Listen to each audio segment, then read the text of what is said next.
ಓಂ ಶಾಂತಿ. ಈ ದಿನ ನಾವು ಕರ್ಮ ಲೆಕ್ಕಾಚಾರಗಳನ್ನು ಹೇಗೆ ನಾವು ಸಮಾಪ್ತಿ ಮಾಡಿಕೊಳ್ಳೋದು ಈ ಒಂದು ಟಾಪಿಕ್ ಬಗ್ಗೆ ತಿಳ್ಕೊಳ್ಳೋಣ. ಹೇಗೆ ಸಮಾಪ್ತಿ ಆಗುತ್ತೆ, ಹೇಗೆ ತಯಾರಾಗುತ್ತೆ, ಇದೆಲ್ಲದರ ಬಗ್ಗೆ ತಿಳ್ಕೊಳ್ಳೋಣ. ಲೆಕ್ಕಾಚಾರ, ಕರ್ಮ ಲೆಕ್ಕಾಚಾರ ಎಲ್ಲಿಂದ ತಯಾರಾಗಿದೆ ನಮಗೆಲ್ಲರಿಗೂ ಸಹ ಗೊತ್ತಿದೆ. ದ್ವಾಪರ ಯುಗದಿಂದ ತಯಾರಾಗಿದೆ. ಅದು ಹೇಗೆ ತಯಾರಾಗುತ್ತೆ? ದೇಹದ ಸ್ಮೃತಿಯಿಂದ ತಯಾರಾಗುತ್ತೆ, ದೇಹಾಭಿಮಾನದಿಂದ ತಯಾರಾಗುತ್ತೆ. ನಾನು ನನ್ನನ್ನು ದೇಹ ಅಂತ ತಿಳಿತಾ ಇತರರನ್ನ ದೇಹ ಅಂತ ನೋಡ್ತಾ ಆ ಒಂದು ಸ್ಮೃತಿ ಸ್ಥಿತಿ ಸ್ವರೂಪದಲ್ಲಿ ದೃಷ್ಟಿ ವೃತ್ತಿ ಮಾತು ಕರ್ಮ ಎಲ್ಲವೂ ಸಹ ದೇಹದ ಒಂದು ಸ್ಮೃತಿಯಲ್ಲಿ ನಾವು ಮಾಡ್ತಾ ಬಂದಿರೋದ್ರಿಂದ ಅಲ್ಲಿ ಏನಾಗಿದೆ, ಲೆಕ್ಕಾಚಾರ ಅನ್ನುವಂತಹದ್ದು ತಯಾರಾಗಿದೆ. ಆ ಒಂದು ದೇಹ ಅನ್ನುವಂತಹದ್ದೇ ಏನಾಗಿದೆ, ದೇಹಾಭಿಮಾನ ಅನ್ನುವಂತಹದ್ದೇ ವಿಕಾರ ಅಂತ ಹೇಳ್ತಾರೆ ಬಾಬಾ ಅಲ್ವಾ. ಯಾಕೆಂದರೆ ಕಾಮ ಕ್ರೋಧ ಲೋಭ ಮೋಹ ಈ ಅಹಂಕಾರ ಈ ವಿಕಾರಗಳಿಗೆ ಜನ್ಮ ಕೊಡುವ ತಾಯಿನೇ ದೇಹಾಭಿಮಾನ ಆಗಿದೆ, ದೇಹ ಆಗಿದೆ.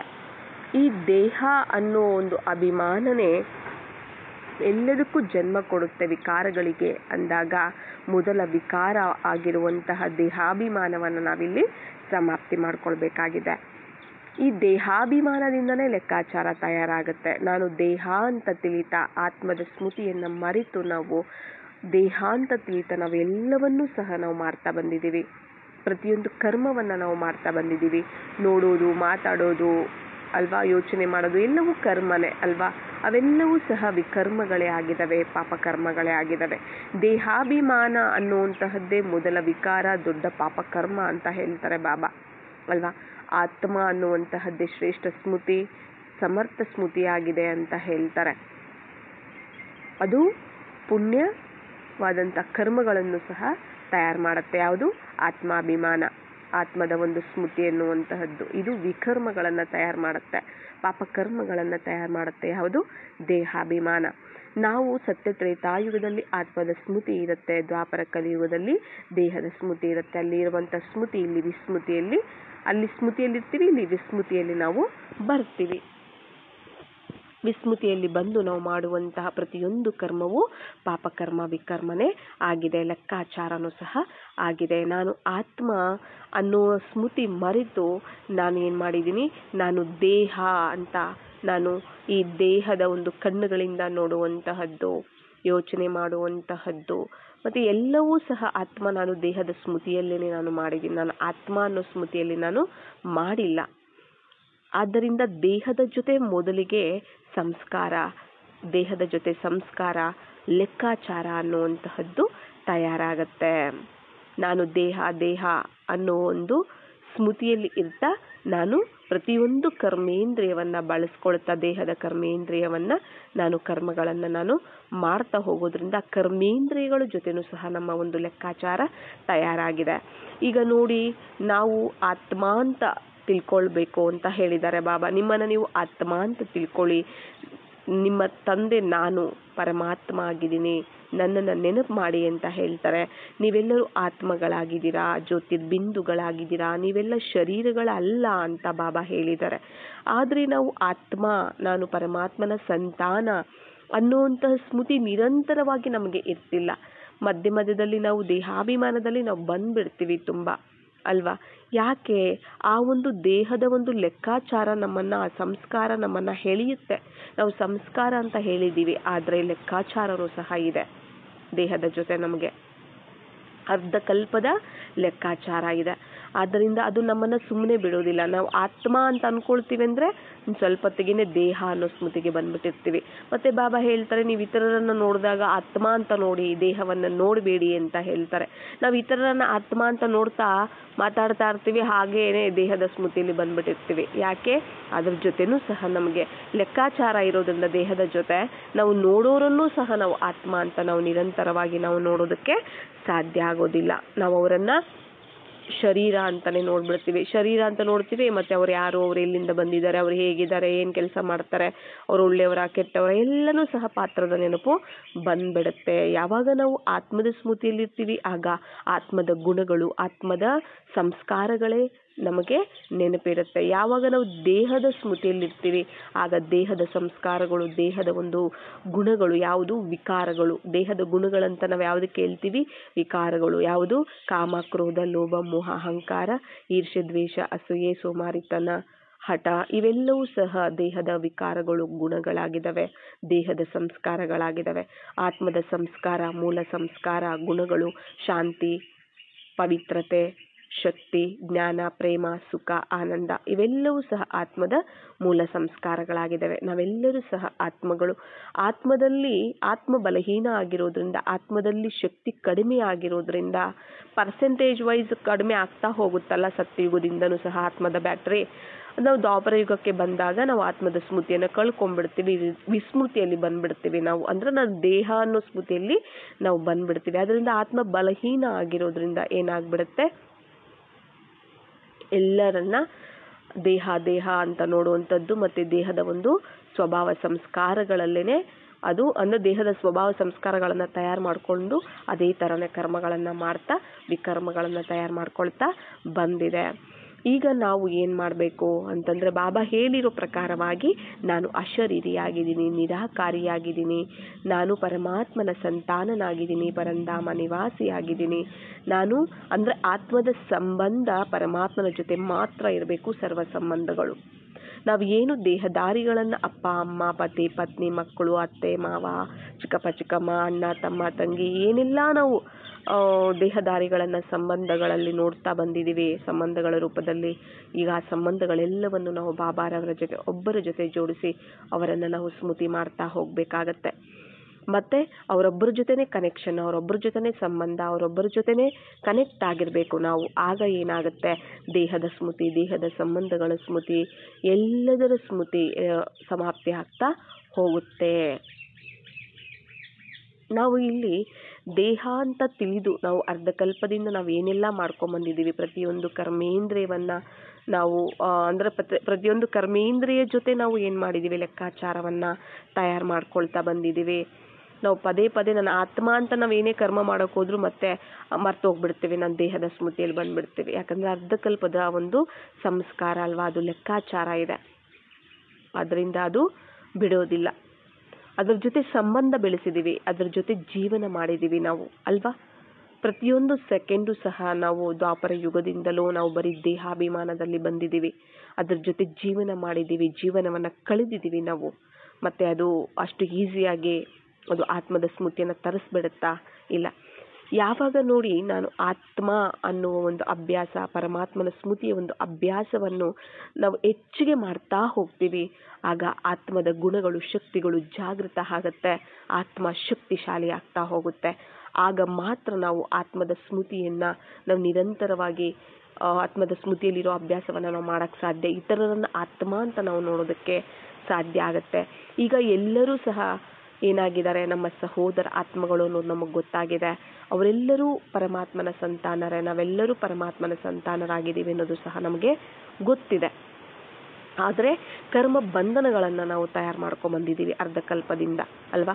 ಅಪ್ಪ ಅಮ್ಮ, ಅಣ್ಣ ತಮ್ಮ, ಪತಿ ಪತ್ನಿ, ಎಲ್ಲ ಸಂಬಂಧಗಳ ಜೀತಾತ ಎಲ್ಲನೂ, ಇವೆಲ್ಲನೂ ಸಹ ಈಗ ಆ ಎಲ್ಲ ಸಂಬಂಧ ಬಾಬಾ ಜೊತೆ ಜೋಡಿಸಿದಾಗ ಆತ್ಮಿಕವಾಗಿ, ಆಗ ಈ ದೇಹದಾರಿಗಳ ಜೊತೆ ಏನು ನಾವು ಕರ್ಮ ಬಂಧನಗಳಲ್ಲಿ ನಾವು ಸಿಕ್ಕಾಕೊಂಡು ಆ ಒಂದು ಲೆಕ್ಕಾಚಾರ ತಯಾರು ಮಾಡ್ಕೊಂಡಿದ್ದೀವಿ, ಆ ಲೆಕ್ಕಾಚಾರ ಎಲ್ಲ ಸಮಾಪ್ತಿ ಆಗ್ತಾ ಹೋಗುತ್ತೆ. ನೋಡಿ, ದೇಹದ ಜೊತೆ ಲೆಕ್ಕಾಚಾರ ಸಮಾಪ್ತಿ ಆಗಬೇಕು ಅಂದರೆ ಆತ್ಮದ ಸ್ಮೃತಿಯಲ್ಲಿರಬೇಕು ಹೆಚ್ಚಿಗೆ. ನಾವು ಆತ್ಮದ ಜೊತೆ ನಾವು ಅಂದರೆ ನಮ್ಮ ಆತ್ಮದ ಜೊತೆ ನಾವು ಹೆಚ್ಚಿಗೆ ನಾವು ಲೆಕ್ಕಾಚಾರ ಅಂದರೆ ತಯಾರು ಮಾಡ್ಕೋಬೇಕು. ಅಂದರೆ ಏನು, ಆತ್ಮದ ಸಂಸ್ಕಾರವನ್ನು ನಾವು ವೃದ್ಧಿ ಮಾಡ್ಕೋಬೇಕು. ನಾನು ಆತ್ಮ, ನಾನು ಆತ್ಮ.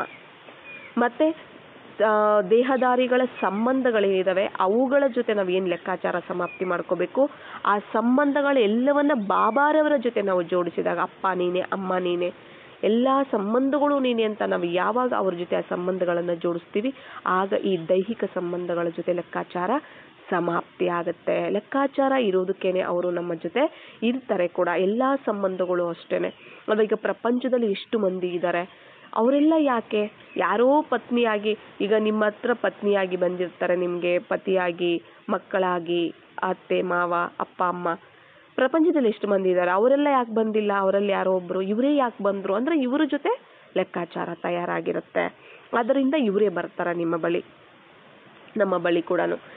ಯಾಕೆ ಬರ್ತಾರೆ ಅಂದ್ರೆ ಅವ್ರ ಜೊತೆ ನಾವು ಕೊಡೋದು ತಗೊಳ್ಳುವಂತಹ ಲೆಕ್ಕಾಚಾರವನ್ನು ನಾವು ಇಟ್ಕೊಂಡಿದ್ದೀವಿ. ಸುಖವನ್ನು ಕೊಡೋದಿರ್ಬೋದು, ದುಃಖವನ್ನು ಕೊಡೋದಿರ್ಬೋದು, ಇಲ್ಲ ತಗೊಳ್ಳೋದಿರ್ಬೋದು, ಎಲ್ಲವನ್ನೂ ಸಹ ನಾವು ತಗೊಳ್ಳುವಂತಹದ್ದಕ್ಕೆ ಲೆಕ್ಕಾಚಾರ ಅಂತ ಹೇಳುವುದು. ಕೊಡುವಂತಹದ್ದು ಮತ್ತೆ ತಗೊಳ್ಳುವಂತಹದಕ್ಕೆ ನಾವು ಲೆಕ್ಕಾಚಾರ ಅಂತ ಹೇಳ್ತೀವಿ. ನಾವು ದುಃಖವನ್ನು ಕೊಡ್ತೀವಿ ಮತ್ತೆ ದುಃಖವನ್ನೇ ತಗೊಳ್ತೀವಿ. ನಾವು ಹಾಗೇನೆ ತಗೊಳ್ತಾ ಬಂದಿರೋದು ಅಲ್ವಾ, ಅರ್ಧಕಲ್ಪದಿಂದ. ನಾವೇನು ಕೊಡ್ತೀವಿ ಅದೇ ನಮ್ಗೆ ವಾಪಸ್ ಬರುತ್ತೆ ಅಂತ ನಮಗೆ ಗೊತ್ತಿದೆ. ಅದರಿಂದ ನಾವು ಏನೇನೆಲ್ಲ ಕೊಟ್ಟಿದ್ದೀವಿ, ಸುಖ ಕೊಟ್ಟಿದ್ದೀವ, ಸುಖನೇ ನಮ್ಮ ಹತ್ರ ವಾಪಸ್ ಬರುತ್ತೆ. ದುಃಖ ಕೊಟ್ಟಿದ್ದೀವ, ದುಃಖನೇ ನಮ್ಮ ಹತ್ರ ವಾಪಸ್ ಬರುತ್ತೆ ಅಲ್ವಾ. ಈಗ ಕೊಡೋದು ತಗೊಳ್ಳೋದೇನಿದೆ ಲೆಕ್ಕಾಚಾರ, ಅದನ್ನು ನಾವು ಏನು ಮಾಡಿದ್ದೀವಿ, ತಯಾರು ಮಾಡ್ಕೊಳ್ತಾ ಬಂದಿದ್ದೀವಿ. ಈಗ ಅದನ್ನೆಲ್ಲನೂ ಸಹ ದೇಹದಾರಿಗಳ ಜೊತೆ ನಾವು ಲೆಕ್ಕಾಚಾರ ಸಮಾಪ್ತಿ ಮಾಡ್ಕೋಬೇಕು ಅಂತಂದರೆ ಅವೆಲ್ಲವೂ ಸಹ ಬಾಬಾರವರ ಜೊತೆ ನಾವು ಸಂಬಂಧಗಳನ್ನು ಜೋಡಿಸ್ಬೇಕು. ಏನೇ ತಗೊಳ್ಳೋದಿದ್ರು, ಏನೇ ಕೊಡೋದಿದ್ರು ಬಾಬಾ ಜೊತೆ ನಾವು ಕೊಡಬೇಕಾಗತ್ತೆ. ಬಾಬಾ ಕೊಡಬೇಕು, ಬಾಬಾರ ಹತ್ರದಿಂದನೇ ತಗೊಳ್ಬೇಕಾಗತ್ತೆ. ನಾವು ದೇಹದಾರಿಗಳನ್ನು ನೋಡಬಾರ್ದು, ದೇಹದಾರಿಗಳ ಸ್ಮೃತಿಯನ್ನು ನಾವು ಮಾಡಬಾರ್ದು. ಅವ್ರ ಹತ್ರ ಏನೇ ವ್ಯವಹಾರ ಇದ್ರೂ ಕೂಡ ನಾವು ಆತ್ಮ ಅಂತ ನೋಡ್ತಾ, ಪರಮಾತ್ಮನ ಮಗು ಅಂತ ನೋಡ್ತಾ, ನಾವು ಸಂತಾನ ಅಂತ ನೋಡ್ತಾ ಪರಮಾತ್ಮನ ಜೊತೆ ಕನೆಕ್ಷನ್ ಇಟ್ಕೋಬೇಕು. ಅವರು ಆತ್ಮ ನಿಮಿತ್ತ ಆಗಿದ್ದಾರೆ, ಆ ನಿಮಿತ್ತ ಭಾವ ಇರಬೇಕಾಗತ್ತೆ ನಮಗೆ. ಈ ಸಮಯದಲ್ಲಿ ಏನೇ ಒಂದು ಕೊಟ್ಟರು ಬಾಬಾ ಅವ್ರ ಮೂಲಕ ನನಗೆ ಕೊಡ್ತಿದ್ದಾರೆ, ಮತ್ತೆ ಏನೇ ಒಂದು ನನ್ನಿಂದ ಅವ್ರಿಗೆ ಕೊಡಬೇಕಾದ್ರೂ ಬಾಬಾ ನನ್ನ ಮೂಲಕ ಅವ್ರಿಗೆ ಕೊಡ್ತಿದ್ದಾರೆ. ಆಗ ಬಾಬಾ ಜೊತೆ ಇರುತ್ತೆ ನಮ್ಮ ಕನೆಕ್ಷನ್ ಹೊರತು ಇವ್ರ ಜೊತೆ ನಮ್ಮ ಕನೆಕ್ಷನ್ ಇರೋದಿಲ್ಲ. ಆಗ ಲೆಕ್ಕಾಚಾರ ಸಮಾಪ್ತಿ ಆಗುತ್ತೆ. ನೋಡಿ, ಈಗ ದೇಹ ಅಂತ ನಾವು ತಿಳಿತೀವಿ ಅಂತಂದರೆ ನಾವು ಅರ್ಧಕಲ್ಪದಿಂದ ನಾನು ದೇಹ ಅಂತ ಲೆಕ್ಕಾಚಾರ ತಯಾರು ಮಾಡ್ಕೊಳ್ತಾ ಬಂದಿದ್ದೀನಿ. ಈಗ ನಾನು ಆತ್ಮ ಅನ್ಕೊಳ್ತಾ, ನಾನು ಆತ್ಮ ಅಂತ ನಾನು ತಿಳ್ಕೊಳ್ತಾ ಇತರರನ್ನು ನಾನು ಆತ್ಮ ಅಂತ ನೋಡ್ತೀನಿ ಅಂತಂದರೆ ಆ ಲೆಕ್ಕಾಚಾರ ಸಮಾಪ್ತಿ ಆಗುತ್ತೆ. ಯಾವಾಗ ನಾನು ದೇಹಾಭಿಮಾನದಲ್ಲಿ ಇರ್ತೀನಿ ಆಗನೇ ಆ ದೇಹಾಭಿಮಾನದಿಂದ ತಯಾರಾಗಿರೋ ಲೆಕ್ಕಾಚಾರ ನನ್ನ ಮುಂದೆ ಬರುವಂಥದ್ದು. ಅದು ದುಃಖ ಇರ್ಬೋದು, ಮೋಸ ಇರ್ಬೋದು, ವಂಚನೆ ಇರ್ಬೋದು. ನನ್ನ ಹತ್ರಕ್ಕೆ ಬರ್ತಿದೆ ಅಂತ ನಾನು ದೇಹಾಭಿಮಾನದಲ್ಲಿ ಇದ್ದೀನಿ ಅಂತ ಅರ್ಥ ಮಾಡ್ಕೋಬೇಕು ನಾವು. ಅದು ನನ್ನ ಹತ್ರ ಬರ್ತಿದೆ, ನನಗೆ ಅದು ನೋವು ಕೊಡ್ತಿದೆ, ದುಃಖ ಕೊಡ್ತಿದೆ, ನಿಂದನೆ ಮಾಡ್ತಿದೆ ಅಂದರೆ ನಾನು ದೇಹಾಭಿಮಾನದಲ್ಲಿ ಇದ್ದೀನಿ. ನಾನು ದೇಹಾಭಿಮಾನದಲ್ಲಿ ಇದ್ದರೆ ಮಾತ್ರನೇ ಆ ಲೆಕ್ಕಾಚಾರ ನನ್ನ ಹತ್ರ ಬರುವಂತಹದ್ದು. ನಾನು ಆತ್ಮಾಭಿಮಾನಿಯಾಗಿ ಬಾಬಾರವರ ಸ್ಮೃತಿಯಲ್ಲಿ ನಾನು ಇದ್ದೀನಿ ಅಂತಂದರೆ ಅದು ಬರೋದಿಲ್ಲ. ಯಾಕೆಂದ್ರೆ ಆ ಲೆಕ್ಕಾಚಾರ ತಿರೋದಕ್ಕೆ ದೇಹ ಬೇಕು. ಅದು ನನ್ನ ದೇಹದ ಸ್ಮೃತಿಯಲ್ಲೇ ಇಲ್ಲಲ್ಲ ನಾನು, ಮತ್ತೆ ಹೇಗೆ ಬರುತ್ತೆ ಅದು? ಯೋಚನೆ ಮಾಡಿ. ನಾನು ದೇಹ ಅಂತ ಅಂದ್ಕೊಂಡ್ರೇ ನಾನು ದೇಹದ ಜೊತೆ ಮಾಡಿರುವಂಥ ಲೆಕ್ಕಾಚಾರ ನನ್ನವರೆಗೂ ಬರುವಂಥದ್ದು. ದೇಹದ ಸ್ಮೃತಿಯಲ್ಲಿದ್ದು ಮಾಡಿರುವಂಥ ಲೆಕ್ಕಾಚಾರ ನನ್ನ ಹತ್ರ ಬರುತ್ತೆ.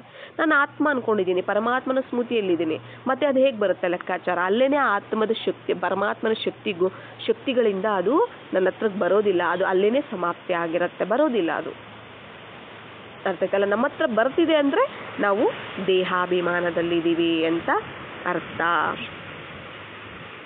ಆದ್ದರಿಂದ ನಾವೇನು ಮಾಡಬೇಕು, ದೇಹದ ಜೊತೆ, ಈಗ ನೋಡಿ ನಾವು ದೇಹ ದೇಹ ದೇಹ ಅಂತ ತಿಳಿತಾ ನಾವು ಪ್ರತಿಯೊಂದು ಕರ್ಮೇಂದ್ರಿಯದಿಂದ ನಾವು ಪಾಪ ಮಾಡಿದ್ದೀವಿ ಅಲ್ವಾ. ಬಾಯಿಂದ ಬೈದಿರ್ತೀವಿ ಅಲ್ವಾ, ಕಣ್ಣಿಂದನೂ ಸಹ ನಾವು ಕೆಟ್ಟದನ್ನು ನೋಡಿರ್ತೀವಿ, ಕಿವಿಯಿಂದ ಕೆಟ್ಟದನ್ನು ಕೇಳಿಸ್ಕೊಂಡಿರ್ತೀವಿ ಅಲ್ವಾ, ಏನೆಲ್ಲ ಅಶುದ್ಧ ಪದಾರ್ಥಗಳನ್ನು ನಾವು ಸೇವಿಸಿರ್ತೀವಿ, ಏನೆಲ್ಲ ಕೆಟ್ಟ ಕೆಲಸಗಳನ್ನು ನಾವು ಮಾಡಿರ್ತೀವಿ. ಅವೆಲ್ಲವೂ ಸಹ ಕರ್ಮ ಭೋಗ ಆಗಿದೆ. ಅದು ಕರ್ಮ ಭೋಗದ ರೂಪದಲ್ಲಿ ಬರುತ್ತೆ ನಮ್ಮ ಹತ್ರ. ನಾನು ಏನೆಲ್ಲ ಕೆಟ್ಟದನ್ನು ನಾನು ಯೋಚನೆ ಮಾಡಿ ಅದನ್ನು ಬೈದಿರ್ತೀನಿ ಅಲ್ವಾ, ಮತ್ತು ಕೆಟ್ಟ ಕೆಲಸಗಳ ಕರ್ಮಗಳನ್ನು ನಾನು ಕೈಗಳಿಂದ ಮಾಡಿರ್ತೀನಿ, ಏನೆಲ್ಲ ನಾನು ಮಾಡಿರ್ತೀನಿ, ಅದೇನಾಗುತ್ತೆ ಕರ್ಮಭೋಗದ ರೂಪದಲ್ಲಿ ಬರುತ್ತೆ. ನಾನು ದೇಹ ಅಂತ ತಿಳಿದು ನಾನು ಮಾಡಿದ್ದೀನಲ್ವಾ, ದೇಹ ಅಂತ ತಿಳಿದು ನಾನು ಮಾಡಿದ್ದೀನಲ್ಲ, ಅದೇ ಪಾಪಕರ್ಮ. ಮತ್ತು ದೇಹಕ್ಕೆ ಸಮಸ್ಯೆಗಳು ಅನ್ನುವಂತಹದ್ದು ಬಂದೇ ಬರುತ್ತೆ. ಅದಕ್ಕೆ ಆತ್ಮ ಅಂತ ತಿಳಿದು ಮಾಡಿ, ಅದು ಬಂದರೂ ಕೂಡ ನಿಮಗೆ ಗೊತ್ತಾಗೋದಿಲ್ಲ ಅಂತ ಹೇಳ್ತಾರೆ ಬಾಬಾ. ಆ ಕರ್ಮಭೋಗ ಬಂದರೂ ಕೂಡ, ಆ ಸಮಸ್ಯೆ ಬಂದರೂ ಕೂಡ ನಿಮಗೆ ಗೊತ್ತಾಗೋದಿಲ್ಲ. ನೀವು ಅದೇನಾಗುತ್ತೆ, ದೊಡ್ಡದು ಚಿಕ್ಕದ್ರಲ್ಲಿ ಹೊರಟೋಗ್ಬಿಡುತ್ತೆ. ಅದು ಮುಳ್ಳಿ ಥರ ಅಂದರೆ ತ್ರಿಶೂಲದ ಥರ ಬರುವಂಥದ್ದು ಮುಳ್ಳಿನ ಸಮಾನವಾಗಿ ಸಮಾಪ್ತಿ ಆಗ್ಬಿಡುತ್ತದು. ಮುಳ್ಳಿನ ಥರ ಬಂದು ಸಮಾಪ್ತಿ ಆಗ್ಬಿಡುತ್ತೆ ಅಂತ ಅದಕ್ಕೆ ಬಾಬಾ ಹೇಳುವಂತಹದ್ದು. ಪ್ರತಿ ಕರ್ಮೇಂದ್ರಿಯದ ಜೊತೆ ನಾವು ಲೆಕ್ಕಾಚಾರ ಅಂದರೆ ಪಾಪಕರ್ಮಗಳನ್ನು ಮಾಡಿ ನಾವೇನು ಮಾಡಿದ್ದೀವಿ. ಯಾಕಂದರೆ ದೇಹಾಭಿಮಾನದಲ್ಲಿ ಬಂದು ನಾವು ನೋಡೋದು ಅದು ಕೆಟ್ಟ ದೃಷ್ಟಿನೇ, ಮಾತಾಡೋದು ಅದು ಕೆಟ್ಟ ವಚನನೇ ಆಗಿರುತ್ತೆ ಅಲ್ವಾ? ನಮ್ಮ ಕರ್ಮನೂ ಕೆಟ್ಟ ಕರ್ಮನೇ ಆಗಿರುತ್ತೆ, ಕೆಟ್ಟ ಯೋಚನೆಗಳೇ ಆಗಿರುತ್ತೆ. ಮತ್ತೆ ಅವೆಲ್ಲ ವಿಕರ್ಮಗಳೇ ಅಲ್ವಾ, ಪಾಪಕರ್ಮಗಳೇ ಅಲ್ವಾ? ಮತ್ತೆ ಅವೆಲ್ಲ ಸಮಾಪ್ತಿ ಆಗಬೇಕು ಅಂದ್ರೆ ನಾನು ಆತ್ಮ ಅನ್ನೋ ಸ್ಮೃತಿಯಲ್ಲಿ ಬಂದು ಯೋಚನೆ ಮಾಡಬೇಕು, ಸಂಕಲ್ಪ ಮಾಡಬೇಕು, ಮಾತಾಡಬೇಕು, ಮತ್ತೆ ನೋಡಬೇಕು. ದೃಷ್ಟಿ ಅಂದ್ರೆ ಆತ್ಮಿಕ ದೃಷ್ಟಿಯಿಂದನೇ ನೋಡಬೇಕು. ಮೂರನೇ ಕಣ್ಣು ಕೊಟ್ಟಿದ್ದಾರೆ ನಮ್ಗೆ. ಈಗ ನಾನು ನಿಮಗೆ ತ್ರಿನೇತ್ರಿಗಳನ್ನಾಗಿ ಮಾಡಿದ್ದೀನಿ, ನಿಮಗೆ ನಾನು ಮೂರನೇ ಕಣ್ಣು ಕೊಟ್ಟಿದ್ದೀನಿ ಅಂತ ಬಾಬಾ ಹೇಳ್ತಿದ್ದಾರೆ. ಮತ್ತೆ ಆ ದೃಷ್ಟಿಯಿಂದನೇ ನಾನು ಬೇರೆಯವರನ್ನ ಆತ್ಮ ಅಂತ ನಾನು ನೋಡೋದಕ್ಕೆ ಸಾಧ್ಯ ಆಗತ್ತೆ. ಆಗ ಏನಾಗತ್ತೆ, ಇವೆಲ್ಲವೂ ಸಹ ಮತ್ತೆ ಆತ್ಮ ಅಂತ ತಿಳಿದೇನೆ ನಾನು ಏನು ಮಾಡಬೇಕಾಗತ್ತೆ, ಎಷ್ಟು ಬೇಕೋ ಅಷ್ಟೇ ಕೇಳಿಸ್ಕೊಳ್ಬೇಕಾಗತ್ತೆ. ಇವೆಲ್ಲನೂ ಸಹ ನಾವು ತುಂಬ ಸೂಕ್ಷ್ಮವಾಗಿ ಇರುವಂಥದ್ದಲ್ಲ. ಇವೆಲ್ಲನೂ ತುಂಬ ನಾವು ಅಲರ್ಟ್ ಆಗಿ ಅಟೆನ್ಷನ್ ಕೊಟ್ಟು ನಾವು ತಯಾರು ಮಾಡ್ಕೊಳ್ತಾ ಹೋಗಬೇಕಾಗತ್ತೆ. ಹೌದು, ಎಲ್ಲವೂ ಸಹ ನಾವು ಅರ್ಧಕಲ್ಪದಿಂದ ನಾವು ದೇಹದಲ್ಲಿ ಇದ್ದು ಬಂದಿರೋದ್ರಿಂದ, ದೇಹಾಭಿಮಾನದಲ್ಲಿ ಬಂದಿರೋದ್ರಿಂದ ಇದು ನಮಗೆ ಕಷ್ಟ ಆಗುತ್ತೆ. ಆದರೆ ಬಾಬಾ ನಮ್ಮ ಜೊತೆ ಇದ್ದಾರೆ, ಬಾಬಾರವರ ಶಕ್ತಿಗಳು ನಮ್ಮ ಜೊತೆ ಇದೆ. ಆ ನಿಶ್ಚಯ, ಆ ದೃಢ ಸಂಕಲ್ಪವನ್ನು ಮಾಡಿ ನಾವೇನು ಮಾಡಬೇಕಾಗತ್ತೆ, ನಿರಂತರ ಅಭ್ಯಾಸವನ್ನು ನಾವು ಮಾಡ್ತಾ ಹೋದರೆ ಅದು ಡೆಫಿನೆಟ್ಲಿ ಏನಾಗುತ್ತೆ, ಅವೆಲ್ಲನೂ ಸಹ ಸಮಾಪ್ತಿ ಆಗ್ತಾ ಹೋಗುತ್ತೆ. ದೇಹದ ಜೊತೆ ಲೆಕ್ಕಾಚಾರ ಅಂದ್ರೇ ರಾವಣನ ಜೊತೆ ಲೆಕ್ಕಾಚಾರ ಇದೆ ಅಂತ ಅರ್ಥ. ಯಾಕಂದರೆ ವಿಕಾರಗಳಂದ್ರೇ ರಾವಣ ಅಲ್ವಾ? ಮತ್ತು ಅವುಗಳ ಜೊತೆ ನಾವು ಲೆಕ್ಕಾಚಾರ ಇಟ್ಕೊಂಡು ಅವ್ರ ಜೊತೆ ಜೀವನ ಮಾಡ್ತಾ ಬಂದಿದ್ದೀವಿ, ಅವ್ರ ಜೊತೆ ನಾವೇನು ಮಾಡಿದ್ದೀವಿ, ಬದುಕ್ತಾ ಬಂದಿದ್ದೀವಿ. ಮತ್ತು ಅದೇ ನಮಗೆ ಫ್ಯಾಮಿಲಿ ಆಗಿತ್ತು, ಫ್ರೆಂಡ್ ಆಗಿತ್ತು, ಎಲ್ಲ ಸರ್ವ ಸಂಬಂಧನೂ ಸಹ ರಾವಣನೇ ಆಗಿದ್ದ ನಮಗೆ. ಈಗ ಬಾಬಾ ಬಂದ ತಕ್ಷಣ ನಾನು ಆತ್ಮ, ನನ್ನ ಬಾಬಾನೇ ಸರ್ವಸ್ವ ಅಂದ ತಕ್ಷಣ ಅದು ಬಿಡೋದಿಲ್ಲ ನನಗೆ. ಏನು ಮಾಡುತ್ತೆ, ಅದು ಎಳೆಯುತ್ತೆ, ಸೆಳೆಯುತ್ತೆ. ಆದರೆ ನಾವೇನು ಮಾಡಬೇಕು, ನೆನಪು ಮಾಡಬೇಕು. ಬಿಡದೆ ನಾವು ಸ್ಟ್ರಾಂಗ್ ಆಗಿ ಏನು ಮಾಡಬೇಕು, ಬಾಬಾರವರನ್ನು ನೆನಪು ಮಾಡಬೇಕು, ದೃಢ ಸಂಕಲ್ಪ ಮಾಡಿ. ಆಗ ಮಾಡ್ತಾ ಮಾಡ್ತಾ ಮಾಡ್ತಾ ಆ ಸ್ಮೃತಿ ಅನ್ನುವಂತಹದ್ದು ಬಿಟ್ಟೊಟ್ಟೋಗುತ್ತೆ. ದೇಹದ ಸ್ಮೃತಿ ಹೋಯ್ತು ಅಂದರೆ ಎಲ್ಲ ಹೋದಂಗೆನೆ ಆಯ್ತಲ್ಲ. ದೇಹದ ಸ್ಮೃತಿ ಹೋಯ್ತು, ಆತ್ಮ ಶಕ್ತಿಶಾಲಿ ಆಗ್ತಾ ಒಂದು ದೇಹದ ಅಂದ್ರೆ ಆತ್ಮದ ಸ್ಮೃತಿಯಲ್ಲಿ, ಪರಮಾತ್ಮನ ಸ್ಮೃತಿಯಲ್ಲಿ ಇರ್ತಾ ಎಲ್ಲ ಮಾತು, ಕರ್ಮ, ದೃಷ್ಟಿ, ವೃತ್ತಿಕರ ಎಲ್ಲವನ್ನೂ ಸಹ ಮಾಡ್ತಾ ಇದೆ ಆತ್ಮ ಅಂತಂದಾಗ ದೇಹದಕ್ಕೆ ಸಂಬಂಧಪಟ್ಟಿದ್ದೆಲ್ಲವೂ ಸಹ ಸಮಾಪ್ತಿ ಆಗ್ತಾ ಹೋಗುತ್ತೆ. ನಾವು ಹೇಳ್ತಿರ್ತೀವಿ, ನಮ್ಮ ಪತಿ ನನಗೆ ಕಷ್ಟ ಕೊಡ್ತಾರೆ, ನಮ್ಮ ಪತ್ನಿ ನಮಗೆ ಕಷ್ಟ ಕೊಡ್ತಾರೆ, ನಮ್ಮ ಮಕ್ಕಳು ಕೊಡ್ತಾರೆ, ನಮ್ಮ ಅತ್ತೆ ಕೊಡ್ತಾರೆ, ನಮ್ಮ ಮಾವ ಕೊಡ್ತಾರೆ, ನಮ್ಮ ರಿಲೇಷನ್ಸ್ ಕೊಡ್ತಾರೆ, ನಮ್ಮ ಫ್ರೆಂಡ್ ಕೊಡ್ತಾರೆ, ಅವ್ರು ಕೊಡ್ತಾರೆ, ಇವ್ರು ಕೊಡ್ತಾರೆ. ಯಾಕೆ? ಅದೆಲ್ಲವೂ ಸಹ ನಾವು ಹಿಂದೆ ನಾವು ವಿಕಾರಗಳಿಗೆ ವಶ ಆಗಿ ನಾವು ಮಾಡಿರುವಂತಹ ಪಾಪಕರ್ಮಗಳಾಗಿದ್ದಾವೆ. ಅವ್ರಿಗೆ ನಾವು ದುಃಖ ಕೊಟ್ಟಿರ್ತೀವಿ, ನೋವು ಸುಖನೂ ಕೊಟ್ಟಿರ್ತೀವಿ, ನಾವು ದುಃಖನೂ ಕೊಟ್ಟಿರ್ತೀವಿ. ಸುಖ ಕೊಟ್ಟಿರೋಷ್ಟು ಅವ್ರು ನಮ್ಗೆ ವಾಪಸ್ ಕೊಡ್ತಾರೆ ಸುಖ. ಮತ್ತೆ ನಾವು ದುಃಖ ಕೊಟ್ಟಿರ್ತೀವಲ್ಲ, ಮತ್ತೆ ಅದು ದುಃಖ ಕೊಡೋದಕ್ಕೆ ಸ್ಟಾರ್ಟ್ ಮಾಡಿಬಿಡ್ತಾರೆ. ನೋಡಿ, ಸುಖ ದುಃಖ ಎರಡೂ ಇದೆ ಲೆಕ್ಕಾಚಾರ. ನಾವೇನು ಕೊಟ್ಟಿರ್ತೀವಿ ಅದನ್ನು ಅವರು ವಾಪಸ್ ಕೊಡ್ತಾರೆ, ಸುಖನೂ ಕೊಡ್ತಾರೆ. ಅವಾಗ ನಾವು ತುಂಬ ಖುಷಿ. ಇವಾಗ ನೋಡಿ, ಒಂದು ಸಂಬಂಧ ತುಂಬ ಚೆನ್ನಾಗಿರುತ್ತೆ, ಮತ್ತೆ ಸ್ವಲ್ಪ ದಿನ ಆದಮೇಲೆ ದುಃಖ ಸ್ಟಾರ್ಟ್ ಆಗಿಬಿಡುತ್ತೆ ಆ ಸಂಬಂಧದ ಮಧ್ಯೆ. ಯಾಕೆ? ಇಂದಿನ ಜನ್ಮದಲ್ಲಿ ಅವರೆಷ್ಟು ಸುಖ ಕೊಟ್ಟು ತಗೊಂಡಿದ್ರು ಅಷ್ಟೇ ಕೊಟ್ಟು ತಗೊಂಡಿರ್ತಾರೆ. ಮತ್ತೆ ದುಃಖ, ಮತ್ತೆ ಉಳಿದಿರೋ ದುಃಖ ಇರುತ್ತಲ್ಲ, ಅದು ಮತ್ತೆ ಎಂಟರ್ ಆಗಿಬಿಡತ್ತೆ, ಮತ್ತೆ ಜಾಗೃತ ಆಗ್ಬಿಡತ್ತೆ. ಮತ್ತೆ ಅದನ್ನ ನಾವು ತಗೊಳ್ಳೇಬೇಕಾಗತ್ತೆ. ಸುಖ ಅಂದಾಗ ಮಾತ್ರ ನಾವು ತಗೊಳ್ತೀವಿ, ದುಃಖ ಅಂದಾಗ ಮಾತ್ರ ನಮಗೆ ಬೇಡ ಅಂತೀವಿ. ಅದು ಹೇಗೆ? ಅದು ಕೊಟ್ಟಿರೋದು ನಾವೇ ಅಲ್ವಾ? ದುಃಖ ಕೊಟ್ಟಿರೋದು ನಾವೇ, ಸುಖ ಕೊಟ್ಟಿರೋದು ನಾವೇ. ಸುಖ ಕೊಟ್ಟಾಗ ಖುಷಿಯಿಂದ ತಗೊಳ್ತೀವಿ ಅಂದಮೇಲೆ ದುಃಖ ಕೊಟ್ಟಾಗೂ ಸಹ ನಾವು ಖುಷಿಯಿಂದ ನಾವು ಸ್ವೀಕಾರ ಮಾಡಬೇಕಾಗತ್ತೆ ಅಲ್ವಾ? ಆದರೆ ಬಾಬಾ ಹೇಳ್ತಾರೆ, ಇಲ್ಲಿ ದುಃಖವನ್ನ ದುಃಖವಾಗಿ ನೀವು ಸ್ವೀಕಾರ ಮಾಡಬಾರ್ದು. ಆ ದುಃಖ ಅವರು ಏನೇ ಒಂದು ಸಂಬಂಧದಿಂದ ನಿಮ್ಮ ಹತ್ರ ಸಮಸ್ಯೆ ರೂಪದಲ್ಲಿ ನಿಮ್ಮ ಮುಂದೆ ಬಂದಿದ್ದಾರೆ ಅಂದರೆ ಅದು ತಿಳ್ಕೊಳ್ಬೇಕು, ಇಂದಿನ ಜನ್ಮಗಳ ಒಂದು ಲೆಕ್ಕಾಚಾರ ಆಗಿದೆ, ಅದು ಬಂದಿದೆ. ಆ ಸಮಯದಲ್ಲಿ ಅದು ತೀರೋದಕ್ಕೆ ಬಂದಿದೆ. ನೀವೇನು ಹಿಂದೆ ಕೊಟ್ಟಿದ್ದೀರಾ ಅದನ್ನು ವಾಪಸ್ ಅವ್ರಿಗೆ ಕೊಡೋದಕ್ಕೆ ಬಂದಿದ್ದಾರೆ. ಆ ಸಮಯದಲ್ಲಿ ಗುರುತಿಸ್ಬೇಕು ನಾವು ಆತ್ಮಿಕ ಸ್ಮೃತಿಯಲ್ಲಿರ್ತಾ ಬಾಬಾರವರ ಸ್ಮೃತಿಯಲ್ಲಿ ಇರ್ತೀವಿ ಅಂದರೆ ಜ್ಞಾನ ಅನ್ನುವಂಥದ್ದು ಏನು ನಮ್ಮ ಬುದ್ಧಿಯಲ್ಲಿ ತುಂಬಿರುತ್ತೆ ಅದೇನಾಗುತ್ತೆ, ಜಾಗೃತ ಆಗುತ್ತೆ. ಅದು ಏನಾಗುತ್ತೆ, ಆ ಟೈಮಿಗೆ ಸ್ಮೃತಿ ತರುತ್ತೆ, ಶಕ್ತಿನೂ ಸಹ ತರುತ್ತೆ. ಬಾಬಾ ಅವರು ಅಂದರೆ ಏನು ಮಾಡ್ತಾರೆ, ನಮಗೆ ಶಕ್ತಿಗಳನ್ನು ಆ ಸಮಯದಲ್ಲಿ ತುಂಬುತ್ತಾರೆ ನಾವು ಆ ಸ್ಮೃತಿಯಲ್ಲಿದ್ದಾಗ. ಆಗ ಆ ಸಮಯದಲ್ಲಿ ನಾವು ಏನು ಮಾಡಬೇಕು ಅನ್ನುವಂತಹದ್ದು ಟಚ್ ಆಗುತ್ತೆ. ಆ ಸಮಯದಲ್ಲಿ ನಾವು ಎಚ್ಚರಿಕೆಯಿಂದ ನಾವು ಆ ಒಂದು ಸಮಸ್ಯೆನ ನಾವು ಫೇಸ್ ಮಾಡ್ಬೋದು ಕೂಡ. ಅವ್ರು ಏನು ಕೊಡ್ತಾರೆ, ದುಃಖ ಕೊಡಕ್ಕೆ ಬಂದಿದ್ದಾರಲ್ಲ, ಆ ಸಮಯದಲ್ಲಿ ಗುರುತಿಸ್ಬೇಕು, ಇದು ಹಿಂದಿನ ಜನ್ಮದ ಯಾವುದೋ ಲೆಕ್ಕಾಚಾರ ಆಗಿದೆ ಅಂತ ಗುರುತಿಸಿ ನಾವೇನು ಮಾಡಬೇಕಾಗತ್ತೆ, ಆ ಸಮಯದಲ್ಲಿ ನಾವು ಅವರು ದುಃಖ ಕೊಡ್ತಿದ್ದಾರೆ ಅಂತ ನಾವು ದುಃಖ ವಾಪಸ್ ಕೊಡಕ್ಕೆ ಹೋಗಬಾರ್ದು. ಅವ್ರೇನು ಈ ಥರ ಬೈತಿದ್ದಾರಲ್ಲ ಅಂದರೆ ಅದನ್ನ ಸ್ವೀಕಾರ ಮಾಡಬಾರ್ದು. ಸ್ವೀಕಾರ ಮಾಡೋದು ಅಂದರೆ ಏನು ಗೊತ್ತಾ, ಅವ್ರು ಈ ಥರ ಬೈತಿದ್ದಾರೆ, ಆ ಥರ ಬೈತಿದ್ದಾರೆ ಅಂತ ನೋವು ತಿನ್ನೋದು, ಬೇಜಾರು ಮಾಡ್ಕೊಳ್ಳೋದು, ಕಷ್ಟಪಡೋದು, ಇತರರಿಗೆ ಹೇಳ್ಕೊಳ್ಳೋದು ಅಲ್ವಾ, ಇದೆಲ್ಲನೂ ನಾವು ಸ್ವೀಕಾರ ಮಾಡ್ದಂಗೆ ಯೋಚನೆ ಮಾಡೋದು ಎಲ್ಲನೂ ಸಹ. ಇದ್ರ ಬಗ್ಗೆ ನಾವು ಯೋಚನೆನೂ ಮಾಡಬಾರ್ದು, ಇದನ್ನು ಸ್ವೀಕಾರ ಮಾಡಬಾರ್ದು. ಸ್ವೀಕಾರ ಮಾಡದೆ ನಾವೇನು ಮಾಡಬೇಕಾಗತ್ತೆ, ಅವರಿಗೆ ಆತ್ಮದ ಸ್ಮೃತಿಯಲ್ಲಿರ್ತಾ, ಬಾಬಾ ಸ್ಮೃತಿಯಲ್ಲಿರ್ತಾ ಶಾಂತ ಸ್ವರೂಪ ಆತ್ಮ ಆಗಿದ್ದಾರೆ. ಇವರು ನನ್ನ ಸಹೋದರ ಆತ್ಮ ಆಗಿದ್ದಾರೆ, ಬಾಬಾರವರ ಸಂತಾನ ಆಗಿದ್ದಾರೆ.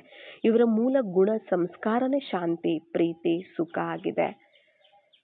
ಯಾವುದೋ ಲೆಕ್ಕಾಚಾರ ಇದೆ, ಇದು ಬಂದಿದೆ. ಈಗ ಲೆಕ್ಕಾಚಾರ ಸಮಾಪ್ತಿ ಆಗೋಯ್ತು. ಯಾವಾಗ ನೀವು ಶುಭ ಭಾವನೆಯನ್ನ ಇಟ್ಟು ಆತ್ಮಿಕ ದೃಷ್ಟಿಯಿಂದ ಅವರನ್ನು ನೋಡ್ತಾ, ಶುಭ ಭಾವನೆ, ಶುಭ ಕಾಮನೆಯಿಂದ, ಕಲ್ಯಾಣ ಭಾವನೆಯಿಂದ ಅವರಿಗೆ ನೀವು ವರದಾನಗಳ ರೂಪದಲ್ಲಿ ನೀವು ಪ್ರತಿಯೊಂದು ಆಶೀರ್ವಾದವನ್ನ, ಅವ್ರು ನಿಂದನೆ ಮಾಡ್ತಿದಾರಾ, ನೀವು ಗುಣಗಾನ ಮಾಡಿ, ನೀವು ಶಾಂತ ಸ್ವರೂಪರು, ನೀವು ಪ್ರೇಮ ಸ್ವರೂಪರು ಅಂತ, ನೀವು ಶಕ್ತಿ ಸ್ವರೂಪರ ಅಂತ ನೀವು ಆ ಥರ ವರದಾನಗಳ ಮೂಲಕ ಅವ್ರಿಗೆ ಕೊಡ್ತಾ ಹೋಗಿ. ಅವಾಗ ಏನಾಗುತ್ತೆ, ಅದು ನೀವು ಸ್ವೀಕಾರ ಮಾಡ್ದಂಗೆ ಆಗೋದಿಲ್ಲ. ಆ ದುಃಖವನ್ನ ನೀವೇ ಅವ್ರಿಗೆ ಏನು ಆಗತ್ತೆ, ಕೊಟ್ಟಂಗಾಗತ್ತೆ. ಯಾವುದು, ಶಕ್ತಿ, ಪ್ರೀತಿ, ಇವೆಲ್ಲನೂ ಸಹ. ಮತ್ತೆ ಅದನ್ನ ಅವ್ರು ಸ್ವೀಕಾರ ಮಾಡ್ತಾ ಇರ್ತಾರೆ ಅಂದ್ರೆ, ಪ್ರತಿದಿನ ಅವ್ರು ಸ್ವೀಕಾರ ಮಾಡ್ತಾ ಹೋಗ್ತಾರೆ ಅಂದ್ರೆ, ಅವರಲ್ಲಿರುವಂತಹ ಆ ಒಂದು ಸಂಸ್ಕಾರನೂ ಸಮಾಪ್ತಿ ಆಗುತ್ತೆ, ನಮ್ಮ ಲೆಕ್ಕಾಚಾರನೂ ಸಮಾಪ್ತಿ ಆಗುತ್ತೆ, ಅವರಲ್ಲಿ ಪರಿವರ್ತನೆಯೂ ಸಹ ಬರುತ್ತೆ. ಈಗ ದ್ವಾಪರ ಯುಗದಿಂದ ನಾವೆಲ್ಲರೂ ಸಹ ಖಾಲಿಯಾಗೇ ಇರ್ತೀವಿ. ಗುಣಗಳು, ಶಕ್ತಿಗಳು ಖಾಲಿಯಾಗೇ ಇರುತ್ತೆ. ಪ್ರತಿಯೊಬ್ಬರಿಗೂ ಗುಣನೂ ಬೇಕು, ಶಕ್ತಿನೂ ಬೇಕು ಅಲ್ವಾ. ಮತ್ತೆ ಅವ್ರು ನಮ್ಮ ಹತ್ರ ಬರ್ತಾರೆ ಅಂದ್ರೆ, ನಮ್ಮ ಹತ್ರ ಇರೋದಿಲ್ಲ. ನಮ್ಮ ಹತ್ರ ಏನಿರುತ್ತೆ ಅವಾಗ, ದೇಹಾಭಿಮಾನದಲ್ಲಿ ಬಂದು ಬಂದು ಬಂದು ನಾವೇನು ಮಾಡಿದ್ವಿ, ನಮ್ಮಲ್ಲಿ ವಿಕಾರಗಳನ್ನು ಬೆಳೆಸ್ಕೊಂಡಿರೋದ್ರಿಂದ ಅದೇ ವ್ಯವಹಾರ ಮಾಡಿಬಿಡ್ತೀವಿ ನಾವು. ಕೋಪದಲ್ಲಿ ಮಾತಾಡುವಂಥದ್ದು, ಬೈಯೋದು, ನಿಂದನೆ ಮಾಡುವಂತಹದ್ದು. ಮತ್ತೆ ಅವ್ರ ಹತ್ರನೂ ಇಲ್ಲ ಪಾಪ, ಅವರು ಆತ್ಮದಲ್ಲೂ ಖಾಲಿ ಅಲ್ವಾ, ಗುಣ ಇಲ್ಲ, ಶಕ್ತಿ ಇಲ್ಲ. ಮತ್ತೆ ನಾವು ಕೊಟ್ಟಿದ್ದೀವಿ, ಅದನ್ನೇ ಅವರು ತಗೊಳ್ತಾರೆ ಅಲ್ವಾ, ಅದನ್ನೇ ಅವ್ರು ತಗೊಳ್ತಾರೆ. ನಾವು ಕೊಡ್ಬೇಕಾಗಿದ್ದೇನು ಹೇಳಿ ಅವ್ರಿಗೆ, ಶಾಂತಿ, ಪ್ರೀತಿ, ಅವೆಲ್ಲನೂ ಸಹ ನಮ್ಮ ಹತ್ರನೂ ಇಲ್ಲ, ಅವ್ರ ಹತ್ರನೂ ಇಲ್ಲ. ನಾವು ಅವೇನು ಮಾಡಿದ್ದೀವಿ, ಅದನ್ನೇ ಕೊಟ್ಟು ಅದನ್ನೇ ತಗೊಳ್ತಾ ಬಂದಿದ್ದೀವಿ ಆವಾಗಿಂದನೂ ಸಹ. ಈಗ ಬಾಬಾ ನಮಗೆ ಕೊಡ್ತಿದ್ದಾರೆ ಅಲ್ವಾ, ಅದು ಲೆಕ್ಕಾಚಾರ ತಯಾರು ಮಾಡ್ಕೊಂಡು ಬಂದಿದ್ದೀವಿ. ಈಗ ಬಾಬಾ ನಮಗೆ ಕೊಡ್ತಿದ್ದಾರೆ. ಈಗ ನಾವೇನು ಆ ಲೆಕ್ಕಾಚಾರ ತಯಾರು ಮಾಡ್ಕೊಂಡಿದ್ದೀವಿ, ಬಾಬಾರನ್ನೇ ತಗೊಂಡು ಶಕ್ತಿಗಳು, ಗುಣಗಳನ್ನು ಅದನ್ನು ಅವ್ರಿಗೆ ಕೊಡಬೇಕು. ಆವಾಗ ಅವ್ರಿಗೆ ಸಿಗುತ್ತೆ, ಅವ್ರಿಗೆ ಸಿಗಬೇಕಾಗಿರೋದು ಅವಾಗ ಅವ್ರಿಗೆ ಸಿಗುತ್ತೆ. ಆವಾಗ ಲೆಕ್ಕಾಚಾರ ಸಮಾಪ್ತಿ ಆಗುತ್ತೆ. ಮತ್ತೆ ಅವ್ರಿಗೆ ಸಿಗಬೇಕಾಗಿರೋದು ಸಿಕ್ಕಿರುತ್ತಲ್ಲ, ಅದರಲ್ಲಿ ಅವರು ಸಂತುಷ್ಟರು ಸಹ ಆಗ್ತಾರೆ ಕೂಡ ಅಲ್ವಾ. ಅಂದರೆ ಆವಾಗ ನಮ್ಮ ಹತ್ರನೂ ಇರಲಿಲ್ಲ, ಅವ್ರ ಹತ್ರನೂ ಇರಲಿಲ್ಲ. ನಾವು ದುಃಖ ಕೊಡ್ತಿದ್ವಿ, ಅವರು ದುಃಖ ಕೊಡ್ತಿದ್ವಿ. ನಾವು ಪ್ರೀತಿ ಕೊಟ್ಟರೆ ಅವರು ಕೊಡ್ತಿದ್ರು. ಯಾಕಂದರೆ ಅವ್ರ ಹತ್ರನೂ ಇಲ್ಲ, ನಮ್ಮ ಹತ್ರನೂ ಇಲ್ಲ. ನಾವು ಕೊಟ್ರೇ ಅವ್ರ ಹತ್ರ ಇರುತ್ತೆ, ಇಲ್ಲ ಅವ್ರು ಕೊಟ್ಟರೆ ನಮ್ಮ ಹತ್ರ ಇರುತ್ತೆ. ಇಬ್ಬರ ಹತ್ರನೂ ಇಲ್ಲ ಅಂತಂದರೆ ಯಾರಾದರೂ ಒಬ್ರು ಕೊಡಲೇಬೇಕಲ್ವಾ. ಹಾಗೆ ನಮಗೆ ಲೆಕ್ಕಾಚಾರ ತಯಾರು ಮಾಡ್ಕೊಳ್ತಾ ನಾವು ಬಂದಿದ್ದೀವಿ. ಹಾಗಾಗಿ ಈಗ ನಾವೇನು ಮಾಡಬೇಕಾಗತ್ತೆ, ದುಃಖವನ್ನೇ ಕೊಟ್ಟು ದುಃಖವನ್ನೇ ತಗೊಳ್ತಾ ಇದ್ದೀವಿ. ದೈಹಿಕವಾದ ಪ್ರೀತಿಯನ್ನು ಕೊಟ್ಟು ದೈಹಿಕವಾದ ಪ್ರೀತಿಯನ್ನೇ ತಗೊಳ್ತಿದ್ವಿ. ಈಗ ನಾವು ಆತ್ಮಿಕವಾದ ಸುಖ, ಶಾಂತಿ, ಪ್ರೀತಿ ಎಲ್ಲವನ್ನ ಕೊಟ್ಟು ನಾವೇನು ಮಾಡಬೇಕು, ತಗೊಳ್ಬೇಕಾಗಿದೆ. ಅದನ್ನೇ ತಗೊಳ್ಬೇಕಾಗಿದೆ. ಅದೇ ನಮ್ಗೆ ವಾಪಸ್ ಬರುತ್ತೆ ಕೂಡ. ಅವ್ರು ಕೊಟ್ಟಿಲ್ಲ ಅಂದ್ರೂ ಕೂಡ ಅದು ನಮ್ಮ ಹತ್ರ ಈ ಸಮಯದಲ್ಲಿ ವೃದ್ಧಿ ಆಗುತ್ತೆ. ಈ ಸಮಯದಲ್ಲಿ ನಾವು ಎಷ್ಟು ಕೊಡ್ತೀವೋ ಅಷ್ಟು ವೃದ್ಧಿ ಆಗುತ್ತೆ. ಅಂದರೆ ಲೆಕ್ಕಾಚಾರ ದೇಹದ ಜೊತೆಗೆ ಮೊದಲಿಗೆ ತಯಾರಾಗುತ್ತೆ. ನಮಗೆ ದೇಹದ ಜೊತೆ ಸಂಸ್ಕಾರಗಳು ತಯಾರಾಗುತ್ತೆ, ಮತ್ತೆ ಲೆಕ್ಕಾಚಾರ ತಯಾರಾಗುತ್ತೆ. ಅದು ದೇಹದ ಜೊತೆ ಇರೋ ಲೆಕ್ಕಾಚಾರ ಸಮಾಪ್ತಿ ಆಗಬೇಕಂದ್ರೆ ನಾನು ಆತ್ಮ ಅನ್ನೋ ಅಭ್ಯಾಸವನ್ನು ನಾನು ಮಾಡಬೇಕಾಗತ್ತೆ. ಪರಮಾತ್ಮನ ಸ್ಮೃತಿಯನ್ನು ನಾನು ಮಾಡಬೇಕಾಗತ್ತೆ. ಆಗ ಆತ್ಮದ ಶಕ್ತಿಶಾಲಿ ಆಯ್ತು. ಆತ್ಮ ಅಂದಾಗ ದೇಹದ ಜೊತೆ ಇರುವಂಥ ಲೆಕ್ಕಾಚಾರ ಸಮಾಪ್ತಿ ಆಗ್ತಾ ಹೋಗುತ್ತೆ. ದೇಹದ ಜೊತೆ ಇರುವ ಲೆಕ್ಕಾಚಾರ ಸಮಾಪ್ತಿ ಆಗ್ತಾ ಹೋಯಿತು ಅಂತಂದರೆ ನಾನು ಆತ್ಮದ ಸ್ಮೃತಿಯಲ್ಲಿದ್ದೀನಿ. ಅದೇ ದೃಷ್ಟಿ, ವೃತ್ತಿ, ಸಂಕಲ್ಪ, ಮಾತು, ಕರ್ಮ ಎಲ್ಲ ಆತ್ಮಿಕವಾಗಿದೆ ಅಂದರೆ ನಾನು ನೋಡೋರನ್ನೂ ಸಹ ಆತ್ಮ ಅಂತಾನೆ ನೋಡ್ತಿರ್ತೀನಿ, ವ್ಯವಹರಿಸುವಾಗ ಆತ್ಮ ಅಂತಾನೆ ವ್ಯವಹರಿಸ್ತಿರ್ತೀನಿ, ಮತ್ತೆ ಅವ್ರ ಜೊತೆ ಮಾತಾಡುವಾಗೂ ಸಹ ಆತ್ಮ ಅಂತಾನೆ ಮಾತಾಡ್ತಿರ್ತೀನಿ. ಆಗ ಏನಾಗುತ್ತೆ, ಆಗ ಅವರ ಜೊತೆ ಏನು ನಮ್ಮ ಒಂದು ಲೆಕ್ಕಾಚಾರ ಇದೆ, ಆ ಸಂಬಂಧಗಳ ಜೊತೆ, ದೇಹದಾರಿಗಳ ಜೊತೆ ಏನು ಲೆಕ್ಕಾಚಾರ ಇರುತ್ತೆ ಅದು ಆಗ ಸಮಾಪ್ತಿ ಆಗ್ತಾ ಹೋಗುತ್ತೆ.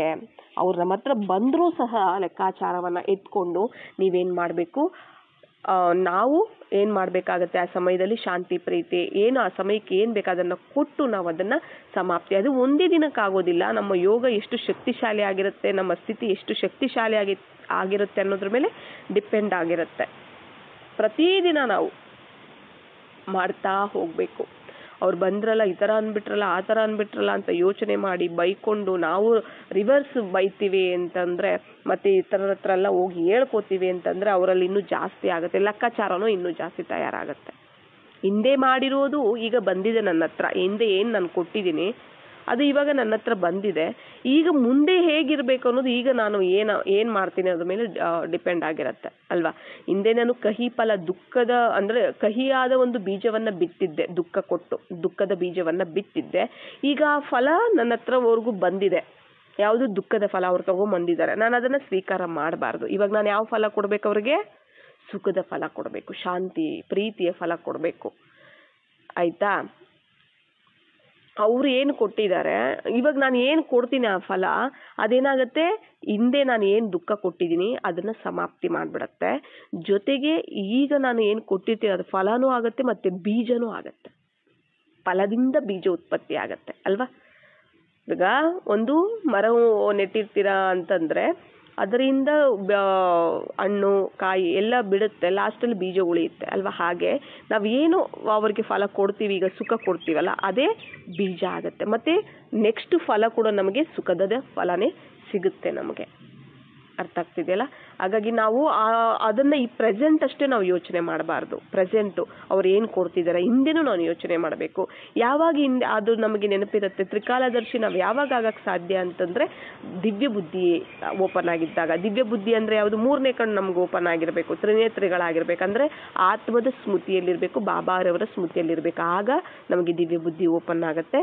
ಆಗ ನಮಗೆ ಆ ಸಮಯದಲ್ಲಿ ಏನು ಮಾಡಬೇಕು, ಇದು ಯಾಕೆ ಬಂದಿದೆ, ಏನು ಎಲ್ಲ ನೀಟಾಗಿ ಅರ್ಥ ಆಗುತ್ತೆ ನಮಗಿಲ್ಲ ಅಂದರೆ ಅರ್ಥ ಆಗೋದಿಲ್ಲ.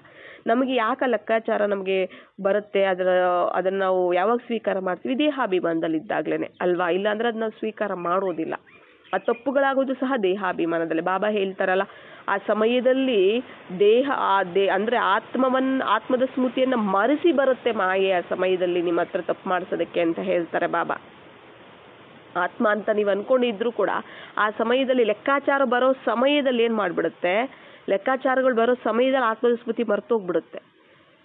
ಆ ದೇಹದ ಸ್ಮೃತಿಯಲ್ಲಿ ಬಂದ್ಬಿಡುತ್ತೆ. ಅದಕ್ಕೆ ನಿರಂತರವಾಗಿರಿ ಅಂತ ಹೇಳ್ತಾ, ನಿರಂತರ ಶಕ್ತಿಶಾಲಿಯಾಗಿ ಎಲ್ಲ ಸಂಬಂಧ ನೀನೇ, ಸರ್ವಸ್ವ ನೀನೇ ಬಾಬಾ ಅಂತ ಹೇಳಿ ಅವರನ್ನು ನಾವು ಸ್ಮೃತಿ ಮಾಡ್ತಾ ಇರಬೇಕಾಗತ್ತೆ.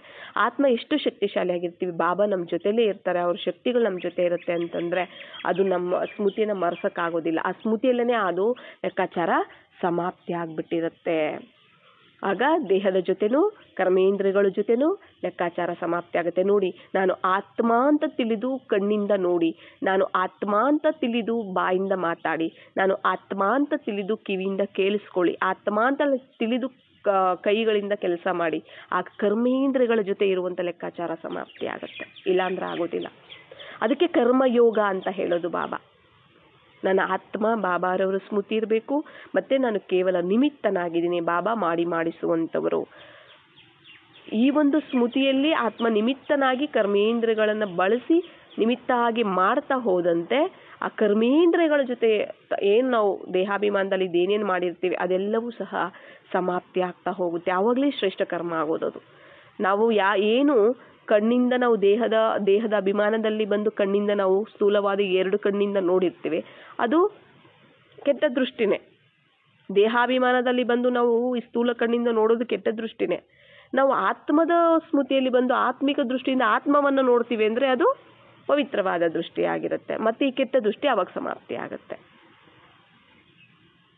ಆಯ್ತಲ್ಲ. ಇದನ್ನು ಸಮಾಪ್ತಿ ಮಾಡ್ಕೋಬೇಕಾದ್ರೆ ಇದನ್ನು ನಾವು ತಯಾರು ಮಾಡ್ಕೋಬೇಕಾಗತ್ತೆ.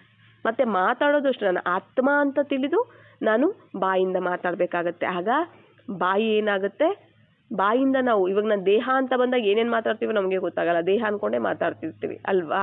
ಆತ್ಮ ಅಂತ ಮಾತಾಡಿದಾಗ ಅಲ್ಲಿ ವ್ಯರ್ಥನೂ ಬರೋದಿಲ್ಲ. ಆಗ ಒಳ್ಳೆಯ ಒಂದು ಮಾತುಗಳು, ಜ್ಞಾನಯುಕ್ತವಾದ ಮಾತುಗಳೇ, ರತ್ನಗಳೇ ಬರ್ತಿರುತ್ತೆ.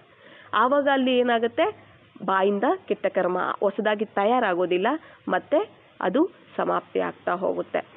ಆದ್ದರಿಂದ ಪ್ರತಿಯೊಂದು ಕರ್ಮೇಂದ್ರಿಯವನ್ನು ಬಳಸೋವಾಗ, ಕಾರ್ಯವ್ಯವಹಾರಗಳಲ್ಲಿ ಎಲ್ಲದರಲ್ಲೂ ಅಷ್ಟೇ ಬಳಸೋವಾಗ ಆತ್ಮ ಅಂತ ತಿಳಿದು ನಾವು ಒಳ್ಳೆ ಕರ್ಮಗಳನ್ನು ನಾವು ಮಾಡ್ತಾ ಹೋಗ್ತೀವಿ ಅಂತಂದರೆ ಆಗ ಏನಾಗುತ್ತೆ, ಈ ದೇಹದ ಕರ್ಮೇಂದ್ರಿಯಗಳ ಜೊತೆ ಲೆಕ್ಕಾಚಾರನೂ ಸಹ ಸಮಾಪ್ತಿ ಆಗ್ತಾ ಹೋಗುತ್ತೆ. ಅಂತಿಮಷ್ಟೊಳಗಡೆ ನಾವು ಸಂಪೂರ್ಣವಾಗಿ ನಿರಾಕಾರಿಗಳು ಆಗ್ಬಿಡ್ತೀವಿ, ಸಂಪೂರ್ಣವಾಗಿ ಅಶರೀರಿಗಳು, ಆತ್ಮಾಭಿಮಾನಿಗಳು ನಾವು ಆಗ್ಬಿಡ್ತೀವಿ. ಈ ಅಭ್ಯಾಸನೇ ಬೇಕಾಗಿರುವಂತಹದ್ದು ಮೊದಲು ನಮಗೆ.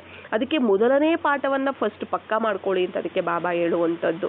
ಆತ್ಮದ ಪಾಠವನ್ನೇ ನಾವು ಪಕ್ಕಾ ಮಾಡ್ಕೊಂಡಿಲ್ಲ ಅಂದರೆ ಬೇರೆ ಏನೆಲ್ಲ ಮಾಡಿ ಏನು ಪ್ರಯೋಜನ ಹೇಳಿ ಅಲ್ವಾ. ನಾವು ಯಾರ್ಯಾರನ್ನೋ ಬ್ಲೇಮ್ ಮಾಡ್ತಿರ್ತೀವಿ, ಅವ್ರು ಈ ಥರ ಮಾಡಿದ್ರು, ಅವ್ರು ಆ ಥರ ಮಾಡಿದ್ರು, ಅವೆಲ್ಲ ಯಾಕೆ ಲೆಕ್ಕಾಚಾರಗಳು.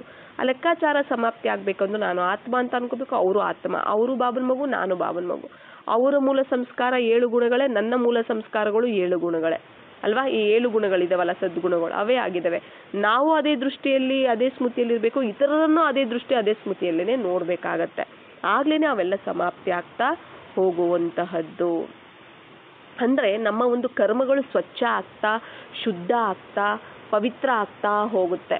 ಇದೇ ಸಂಸ್ಕಾರ ಜಾಸ್ತಿ ಜಾಗೃತ ಅಂದರೆ ಆಗ್ತಾ ಹೋಗುತ್ತೆ, ತುಂಬುತ್ತಾ ಹೋಗುತ್ತೆ. ಆವಾಗ ತಾನಾಗಿ ಅದು ಹಳೆಯ ಸ್ವಭಾವ ಸಂಸ್ಕಾರ ದೇಹಾಭಿಮಾನದ್ದು ಏನಾಗ್ತಾ ಆಗುತ್ತೆ, ಮರ್ಜ್ ಆಗ್ತಾ ಹೋಗುತ್ತೆ.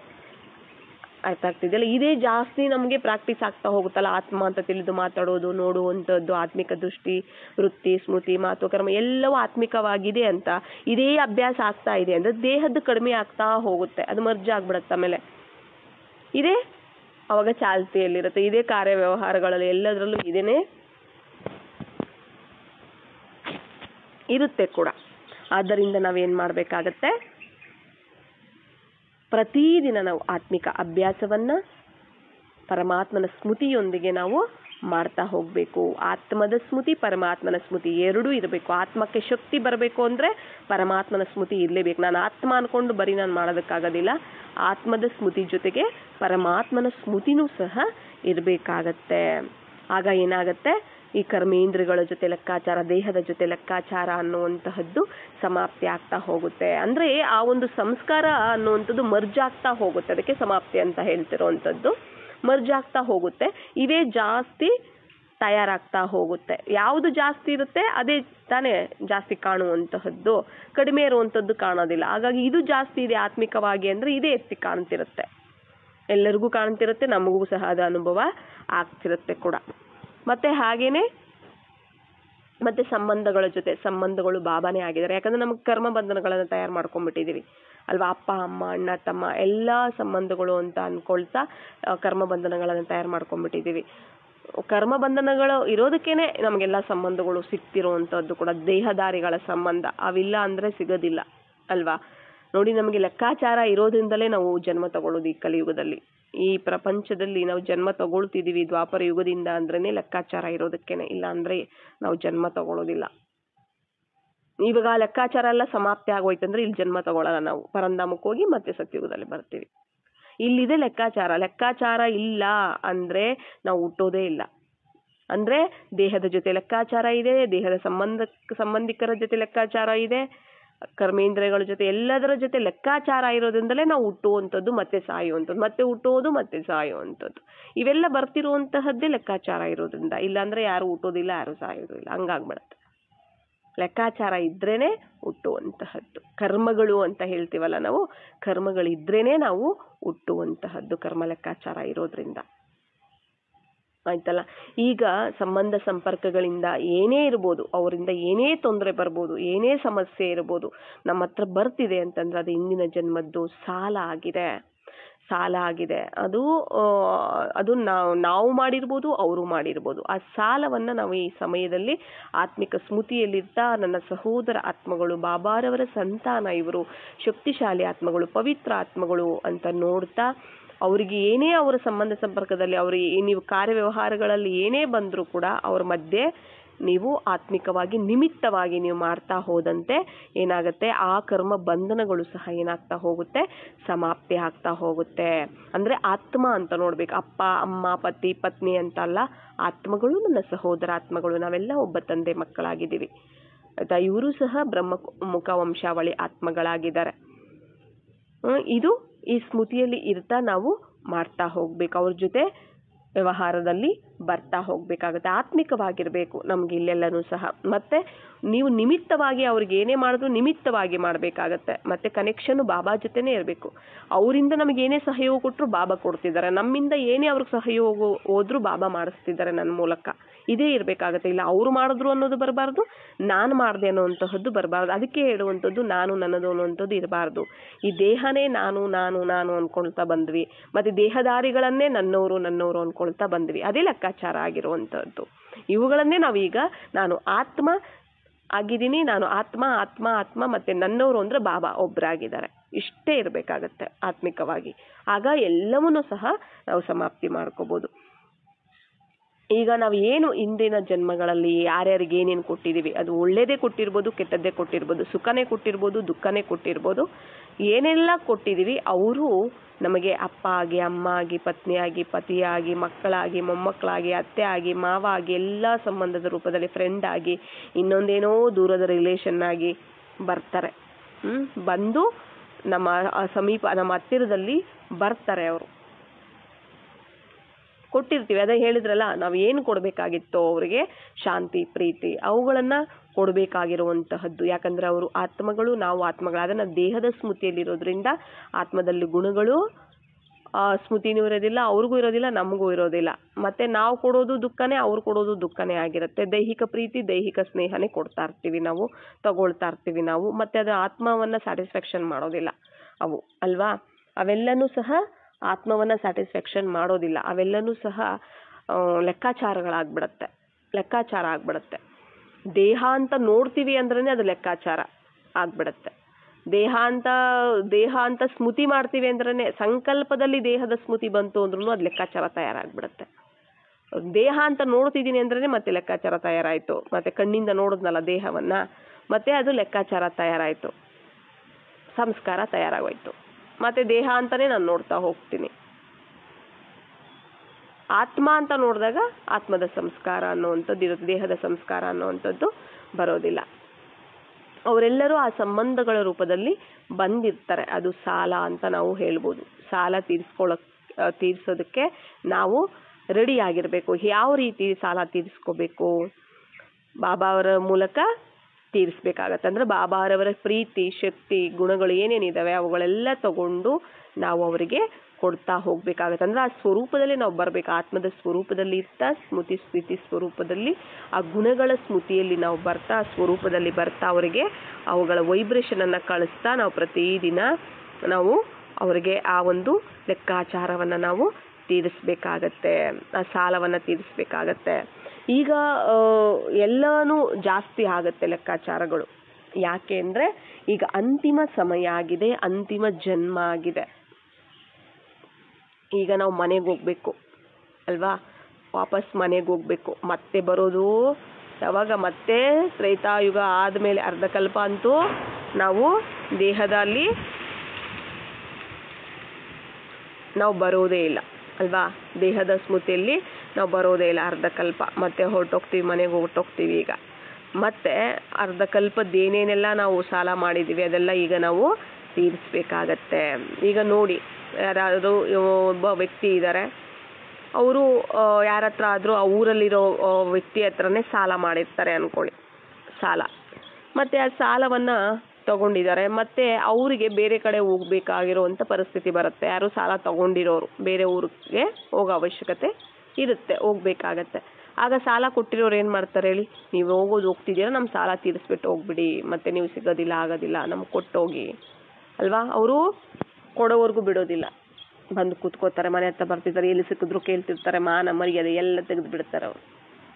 ಕೊಟ್ಬಿಟ್ಟೋಗಿ ಎಲ್ಲಿ ಅಂತ ಕೇಳ್ತಿರ್ತಾರೆ. ಯಾಕಂದರೆ ಅವ್ರಿಗೆ ಗೊತ್ತಿರುತ್ತೆ ಇವರು ಹೊರಟೋಗ್ತಾರೆ, ಮತ್ತೆ ಸಿಗ್ತಾರೋ ಇಲ್ಲೋ, ಏನು ಮಾಡ್ತಾರೋ ಏನೋ, ಕೊಡ್ತಾರೋ ಇಲ್ವೋ ಅಂತ ಹೇಳ್ಬಿಟ್ಟು ಕೊಡೋವರೆಗೂ ಬಿಡೋದಿಲ್ಲ ಅಲ್ವಾ. ಸಾಲಗಾರರು ತಾನೇ, ಅವರೇ ಬರ್ತಾರೆ ಅಲ್ವಾ. ನೀವು ಯಾರ ಹತ್ರ ಸಾಲ ಮಾಡಿರ್ತೀರ ಅವರೇ ಬಂದು ಕೇಳ್ತಾರೆ. ಊರವರೆಲ್ಲ ಬರೋದಿಲ್ಲ ನೋಡಿ ಸಾಲ ಕೇಳೋಕ್ಕೆ. ಯಾಕೆ? ಅವ್ರ ಹತ್ರ ಎಲ್ಲ ನೀವು ಸಾಲ ಮಾಡಿಲ್ಲ, ಯಾರ ಹತ್ರ ಸಾಲ ಮಾಡಿರ್ತೀರ ಅವರಷ್ಟೇ ಬರ್ತಾರೆ ನಿಮ್ಮ ಹತ್ರ ಕೇಳೋದಕ್ಕೆ, ಎಲ್ಲರೂ ಬರೋದಿಲ್ಲ ಅಲ್ವಾ. ಮತ್ತು ನೀವು ಊರಿಗೆ ಹೋಗೋಷ್ಟರೊಳಗಡೆ ಸಾಲ ತೀರಿಸ್ಬಿಟ್ಟು ನೀವು ಹೋದರೆ ನಿಮ್ಮ ಸಂಬಂಧನೂ ಸಹ ಚೆನ್ನಾಗಿರುತ್ತೆ, ಮತ್ತು ಸಾಲನೂ ತೀರುತ್ತೆ, ಮತ್ತು ಎಲ್ಲೇ ಸಿಕ್ಕಿದ್ರು ಕೂಡ ಅವರು ಖುಷಿ ಪ್ರೀತಿಯಿಂದ ಖುಷಿಯಾಗಿ ಮಾತಾಡ್ತಾರೆ, ಸಂಬಂಧನೂ ಸಹ ಚೆನ್ನಾಗಿರುತ್ತೆ. ಈಗ ನಾವು ಅಂತಿಮ ಸಮಯದಲ್ಲಿ, ಅಂತಿಮ ಜನ್ಮದಲ್ಲಿದ್ದೀವಿ. ಈಗ ನಾವು ಮನೆಗೆ ವಾಪಸ್ ಹೊರಟೋಗ್ತೀವಿ.